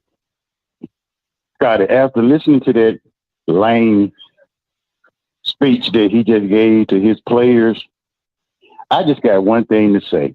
We as JSU fans owe Eddie Robinson Jr. an apology, because he hit the nail on the head when he said, I'm SWAC. He ain't SWAC. Eddie Robinson Jr. knew what he was talking about.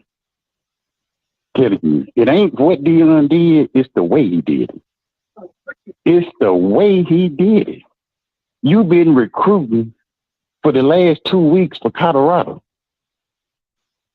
And then you break the news on social media. When you was on that stage tonight, accepting that trophy, why you got all the fans there? Why you didn't say it then? Okay, so let me kind of, you know, I'm not a super saver, Deion, but I gotta preface I gotta preface my comments, because the intent was always for Deion to tell his team first before it got out. That was the intent, right, that the Deion Sanders camp told me was, hey, Scotty, our intent is to let the kids know first. And it was, well, how it was supposed to happen was this. The game, they were supposed to win the game. Deion was supposed to tell them. And then the news and the press releases, boom, everything breaks out. Pete Thamel got a hold of it. He pushes it, and then it's a whirlwind, and people, and once the glass is broke, it's hard to put the water back in the bowl. It's leaking. You're right. It's leaking. You know what I'm saying? So that was not, you're right. That was never Deion's intent. Now, when you say somebody is not SWAC, and listen, I get it, right? Because, you know, the HBCU culture looks at a lot of people as me, like people like me as outsiders, like, hey, you didn't grow up in this, you didn't do this, and you didn't do that. But I challenge Eddie Rob to do what Deion has done. That's the challenge. Is, okay, I'm not SWAC. Do what I've done. Do 50% of what I've done. Take the mantle of being the commissioner, mentor, motivator, you know, all those things in one person and then say I ain't SWAC because I put on that garment to represent the SWAC in a very, very high way, in a very classy way, and put the SWAC in areas and arenas it had not been before. You know what I'm saying? To this level. So I challenged the Eddie Robs. I challenged the Connell Maynards. I challenged the Fred McNairs. Listen, somebody to get on Fred McNair. Oh, I'm gonna cancel my radio show. That don't do. You can't do stuff like But that. Scott, Deion did exactly what he said not to do. He's talking about these kids going to these PWIs. Why can't we play for us? Why can't, I want to level the playing field. I want this for the black school, not the PWIs. And now you turn and you run to not a PWI. Colorado is probably 85% white. You see what I'm saying? You sitting there telling us about that. If we was going to be your stepping stone, at least take off your shoes when you walk on us. Hey, listen. You see what I'm saying? I get it. I ain't got to come back for that. I hear you, Bobby Blue Bland. I hear you. Okay. Well, Scotty, I know you said you're going to get you one more caller in. I just had to vent that. But like I said, and it's going to show up at the Celebration Bowl. I promise you, North Carolina Central will outnumber us because we ain't going. Oh, man. Hey, them kids still need y'all, man. Them kids, hey, they might, but then I know they can fault Deion, Scotty. No, man, but them kids, listen what I'm saying. Them kids need y'all. Them kids got on Jackson State uniforms, right? You gonna want more kids next year. Scotty, I understand that the kids need us, but we are just not going, Scotty. Yeah. That I think that's the prime match different than the JSU alums, as they say. You know what I'm saying? Because if I'm a JSU alum, is the Deion Lee, it can't affect that. Like, can't, man. Like, to me, and I no disrespect. Okay, really no disrespect. When Michael Jackson died, I was sad. But he ain't put no food on my table. He didn't walk me to school. You know what I'm saying? Like, listen, I'm not saying that Deion has not done a lot for Jackson State. He has. But Jackson State was still going to continue to be Jackson State without Deion. Yeah. And just like I said, as much as you guys are indebted to Deion needs to be just as much as indebted to you. He is not getting a Colorado job without Jackson State. Hey, man, go to your phone, man. Hook up your Bluetooth speaker. Play that King George. All right, the string will keep on rolling. That's got to be our mentality, man. One monkey don't stop no show. Come on, man. It just crazy to me. I people say crab mentality, crab in a bucket, but to me that's a savior complex. Yeah. If you want to flip it you might say, "Oh, Scotty, crab in the barrel." We don't want to bring each other up, but then you're looking at Deion as a savior complex when that's not his job. His job was to coach football. And that's the biggest problem. A lot of people needed a savior, and that's the biggest issue. And you put that on him, and he took it on for the most part, and he didn't have to, but he did. But now you're holding him to this standard, like, oh my God, Deion didn't do this and Deion didn't do that. No, he did. He just made y'all 12-0. He did what he's supposed to do. Right. And if I came to any of y'all at y'all job and offered you 20 times what you making, you gonna leave your job too. Boy, I can tell you, y'all going to Wyoming, and y'all members be like, for 20 times. I don't even know what's in Wyoming, but I'll be there. Going. You know what I'm saying? Matter of fact, I think they shoot out Yellowstone out there. Yellow. Isn't it Yellowstone out there? Y'all members would be gone. Y'all members would be absolutely gone. Have a pet buffalo by Monday. This is Bob. Yeah, look at Bob. Look at his coat. Well, y'all crazy out here. 9630, Mr. Lindsay, coming to you. Hey, BJ, Scotty. Lindsay, what's up? Real quick, we're talking about replacing quarterbacks. We're talking about the players. We're talking about the coaches. Why don't y'all have that same energy for your commissioner that you have for this dang on coach at JSU? That's what. Hey, so I gotta let you go. You already came in venting last, like, I can't let you vent twice, so I'm going to get another caller. Sorry, Mr. Lindsay. I appreciate it, but I got to let you go on that one. I can't let you vent twice. Rock, coming to you. Hey, what's up, fellas? Hey, what's up? Man, hey, man, it's been a big day, man. I love the game. I thought the game was competitive.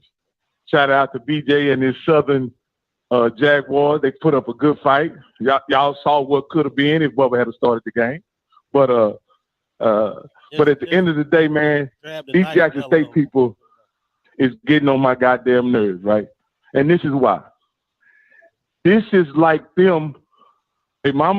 They daddy left them, right? They daddy left them. The stepdaddy married their mama. He take them to Disney World. He take them on vacations. He buy them Jordans and stay married to your mama 10 years, taking great care of you. And when when he divorced your mama and he no longer your stepdaddy, you hate him too, despite all the shit he did for you that he didn't have to do. That's what this is like. Deion did so much shit for the Jackson State community and the HBCU community that wasn't under the description of a football coach, but because he leaving, y'all mad, man. That ain't fair. That ain't fair at all. I'm watching HBCU football because of Deion. I'm paying attention and all. Man, he brought so much to the table. Why can't y'all just build upon what he left? What's wrong with that? He left y'all a hell of a foundation. It's not like he's going to take everything that he built and take it with him. He's not taking the TV, the microwave, the dishwasher, and the wash and dry. He leaving all that shit. He leaving all that. And you got the infrastructure to continue to do the same thing Deion did. I don't understand. Where's all this anger coming from? That's what I don't get. Was he going to stay there forever? And let some folks tell it he was anointed by God. Huh? And some people tell it he was anointed by God. By God. But BJ, as a SWAC historian, right? How long do SWAC coaches usually stay at an institution? I'm just saying, just the average SWAC coach. Hey man, if you can get one that's good and rolling, man, if you can get a decade out of them, man, you're doing good. I know the guy before he took the Alabama State job, he was at Morgan for like 8 years. Yeah. You know what I'm So let me say this. He went good. Were people mad at Odom when he left? It was some people that was mad at Odom when he left. I mean, they weren't this mad. Now this man is a different. I've never seen nobody this mad. I ain't seen nobody this mad since Bash at the Beach 1996 when Hulk Hogan came out as a third man. I ain't seen people this mad. I ain't seen people this mad since I was in Vida, Texas, and Obama won the 08 election. Yeah, bro. Yeah, this on some different type of heights, man. But BJ, I never would have thought like this. Some really white redneck hillbilly shit they doing. Really, this is what they doing. This is Obama. This is some LeBron James jersey burning bullshit that they was pulling in Ohio. Yeah, that's real. Like this is crazy, man. I didn't know black people had this kind of vitriol for people who gave to the community, who gave of themselves, who made a real contribution. Yeah, I rock it. I don't get it, bro. And these supposed to be sophisticated, uppity Negroes, and y'all acting like hillbillies. They want what they want. I don't get it, man. They want what they want. But I gotta let you go. I gotta take one more. All right, bro. All right, bro. Appreciate the call. Hey, J Max coming to you. Hey, this is my last call. J Max coming to you. Hey, what's going on, Scott? It's J Max swacking the food on the way home back to Baton Rouge after getting dealt with. What up, Jay? But what's up, man? Look, this is really all I gotta say about the Deion situation. I can't really be mad at him because I done lost my voice. I can't be mad at him because he let us know last year when he got here, I would be a fool to not listen to offers. So why are we acting so surprised that he? It's about as real as it gets. Thank you for letting me know. Thank you for not lying to me. And when the best offer came to the table, he took it. And me, I'm the type of person, that I already talked to the SWAC and the food team because I'm like, okay, now, you know, it's not gonna be hard. It's not gonna be easy to just come up with content. How can we get better? Yeah. The same as if I'm a Jackson State person. Like, how can I get better? You got to use that as motivation. Forget all that being mad. I thank you. I appreciate you. Use us as a stepping stone. But now, how can we get better as a company? How can we take whatever the foundation and we run with it? Like all that bickering and crying and complaining. Okay, thank you. You put us ahead. You did whatever you were supposed to do. You gone. Now, how can I get better? How can I prove that it wasn't you? Even if it was you, I got to prove now that it wasn't you. Come on, Jay. You preaching. You preaching now. You preaching. That's my whole thing, man. And that's just life, you know. If somebody leave, if an ex leave, guess what? I gotta get a prettier. I gotta get a prettier woman. I gotta get a more sophisticated woman. I gotta get a woman with a bigger bag. And that's how it's gonna be. So now that he gone, I gotta get my stadium without you. I gotta feel this stadium without you. I'm gonna go undefeated without you. And that's just the way it is. That's the way we gotta think. That's the way our mentality gotta be. I thank you for everything you've done. I thank you for what you taught us. I thank you for keeping it real. But we gonna move on. Appreciate it, Scotty, J Max, SWAC and the fool. BJ, I see you. I'm out. Hey man, that's a damn good call to end on. I ain't even gonna hold you on that one. That's a damn good call. Goodbye. To end on. I appreciate. Listen, black people, stop being black. I've been having this call line open for 3 hours, and Bama's want to jump in at the last second trying to get their calls in. Listen, you better become a member so you can skip the line. It's just that simple. All right, that's how Rocky got in because he's a member. He skipped the line. BJ, 12 weeks have come and gone. Yeah. What were your expectations coming into the season and now looking back on it? What are some things you're just like, I didn't, you know, it kind of went this way, kind of went that way, but just your overall viewpoint of this season? Man, it was a hell of a season. It was a hell of a season. And like I said, I don't think that people are going to realize what we saw this season. Jackson State 12-0. Never been done in SWAC history. And we talk about this Jackson State team. We're going to talk about this team in the same breath as we talk about that 88, the 87, 88, those 87, 88 Jackson State teams. You know, it's this season, man, like, damn, where does it go? Like, I feel like it was just starting. Man, for real. And you saw the descent of Texas Southern. The way that you know, they came about. We saw Valley at the end, you know, do some things. We saw Alabama A&M, who I thought would be better, really struggle. We saw Alabama State come out of nowhere. Yeah. We saw Southern kind of be what we kind of thought Southern was going to be. And Grambling, man, there's some individual talent on that Grambling football team. They just got to figure out how to make it work together. But you look at the SWAC right now and look at the future of this conference. It's bright. It's very bright. Grambling is only going to get better. Southern's only going to get better. Alabama State's only going to get better. I wouldn't say, what if a lot of these kids from Jackson State don't go? What if they stay? That's a tough team. I mean, you know, know now Mr. Campbell tell me, if you ain't got a quarterback in the SWAC, you ain't got a chance. So Shador is still that. He was always that tipping factor for them because we saw what they looked like when they put JP in the game. Yeah, he threw a pick when he got in the game. Yeah. So you know, so quarterback is always going to be the play for Jackson at you know, going forward. But no, you're right. It's still going to be a very talented team, and very much so in the mix if a lot of those kids decide to stay. Yeah. So I mean, I think the future of the conference is bright. Looking forward to next year already. And guys, man, if you SWAC, man, hold it down. Because what a lot of people expect on the outside is that since Deion's gone, that we just go away and wither away and die. And that ain't what it is, man. That was a SWAC for 100 years prior to Deion. It's going to be a SWAC 100 years after Deion. You'll keep this thing rolling there, man. I want to say, man, I appreciate everybody that I met today. Appreciate everybody that called in.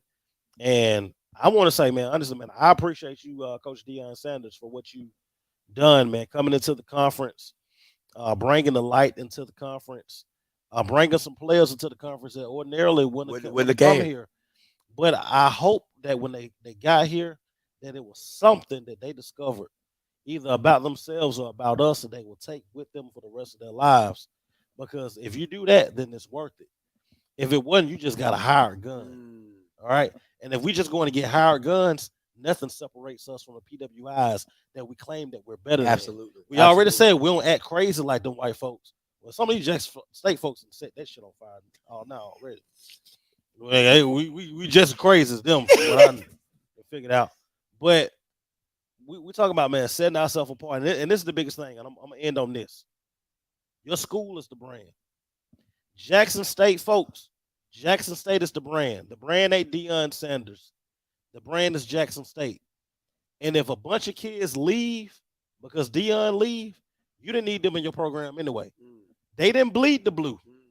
They bled Deion Sanders. Go get some kids, you know, from Ridgeland and some of these other places across the state that grew up bleeding Jackson State. Yeah. All right. And those kids gonna make you proud. All right. And one of the things that I hate to see us in as a conference is that this thing where we go in and we clear out our rosters of kids that came to us first, and then we clear our rosters out to go get better kids, and then you know it don't work out. And we try to figure it out because those other kids came to you because they hired guns. Man, fight with them kids that was with you when nobody watching. Absolutely. When nobody watching, them kids was right there with you. Because them the kids 20, 30 years from now is gonna be writing them checks that you need. I love it. I love it. Listen, I wholeheartedly agree, man. I'm gonna say this. You know, Deion brought me in this space, and I told BJ this, and I told other people this. I've been ingratiated with a lot of HBCU alums and fans and things like that. And regardless of my situation with the 4-letter entity that won't be named, I still enjoy the times that I go to the games, and it's funny. I would tell my friends, listen, if you haven't gone to a Jackson State game and seen 50,000 black people in the stands, 40, it's something you can never understand because you're so pushed about PWI. You would never imagine that you could see 40,000, 50,000 people of your own people in a game and having a good time and enjoying it. It's to me, it's an experience that everybody should go through. Yes. Everybody should see it. Everybody should experience it because it is life-changing. Regardless of how you feel, football good or football bad, it's still life-changing. And listen, I said this on Roland Martin's show. I'm saying it right now. All Deion did was saw a girl that was pretty, but she didn't know she was pretty. Thank you. And dressed her up nice, put her on his arm, and put her on stage and said, she cute. And everybody's like, damn, she is pretty cute. Now, Deion is gone. Are you going to continue dressing yourself up? Are you going to continue putting the heels on and putting your makeup on? Are you going to go back to sweats and sweatpants? You go back to them Guess jeans. I'm carrying gas out. You know what I'm saying? It goes back to you on what you find, because what you can't do is tell me that SWAC football is this and that, and you treat it like it's second class. You don't look at it as it is, right? You don't take the media members that talk it as if we're not, just because we're not ESPN, that we don't care about what's going on, and because it's y'all's, it's ours. And I keep saying the SWAC is Wakanda. HBCU football is Wakanda, and you need to mind your own vibranium. And at the core of that, that's what it is, man. So I appreciate my brother BJ Jones always coming through, always full of knowledge. You know what I'm saying, guys? I appreciate you guys for tuning in. And I thank Deion for bringing me into this space, because without Deion, I wouldn't be able to sit next to BJ Jones and have a conversation about HBCU football. I wouldn't have had this. So wherever Deion goes, and I might be in Colorado very soon, I'm just saying. Offscript after dark. I might be a buff. Give me some goggles. But all jokes aside, I appreciate Deion, and I feel like, if I'm being honest, I kind of feel like he has been. I've always said this. I told Key, I feel like he's been my big brother in this, because he brought me into it, and since he's leaving, he's giving me like, hey, listen, I'm gonna leave it to you. It's all yours now. You know what I'm saying? I'm gonna say this. I grew up idolizing Deion Sanders. And like for the last 2 years, for me to be able to have one-on-one conversations with him, that's dope. To me, it's like crazy. Like this is somebody I grew up idolizing. Absolutely. Right. And like for having, the last, 2 years, like I said, having the one-on-one conversations for him to pull my daughter to the side today and have a conversation, with her was unbelievably dope. And the things like, he talked to my mom, about her COVID bout and going through that. So I'm forever appreciative. Junior, I'm gonna still get up with you. Junior, I gotta get up with my man Junior. Man, but I appreciate it, man. I hate to see him go. Would like to have, sent you on with that L, but we didn't. But man, just congratulations. And I don't follow Confederate football, that much. I look at them in passing, but I might have to get me a little Ralphie shirt or something like that. Y'all don't know Ralphie is the live buffalo at Colorado. That's Ralphie. So maybe I might be able to pet Ralphie one day. I don't know. Feed him some carrots or something. I go up to Boulder. I ain't listen. You know what I'm saying? I go up to Boulder. I always want to go to Aspen anyway. I ain't even go. Just take a detour. But hey, guys, we appreciate the time. Until next time, you know what I'm gonna do. Oh, matter of fact, before I go, BJ, anything you got coming up? That you want to tell the people that you got coming up? Follow you on Twitter. Yeah, man. You can catch me tomorrow morning, man. Dr. Cavill inside the sports lab. We're gonna be going 11. About 10 a.m. tomorrow, man, doing the just post SWAC championship analysis. Man, look out for me and Joshua Sims, man, on Twitter. Keep your eyes open, man. We got some new stuff coming, man. Meet Josh, Erica Rochelle, man. Trust me, you guys gonna really enjoy it. Just keep your eyes open, man, and I'm here, there, everywhere. All right, that's what it is. Hey, listen, them Twitter spaces be hitting. Y'all better get up on that. But once again, check it out with Dr. Cavill, my boy BJ Jones. Until next time, you know what I'm gonna do. I'm a holler. God bless. And for them Bevels who didn't pay me my money. Oh, they didn't pay you money? No, I need my 1,800. I need 1,800. I done made enough bets. I gotta pay for a wedding. You know what I'm saying? We out. Shoot, they better get my.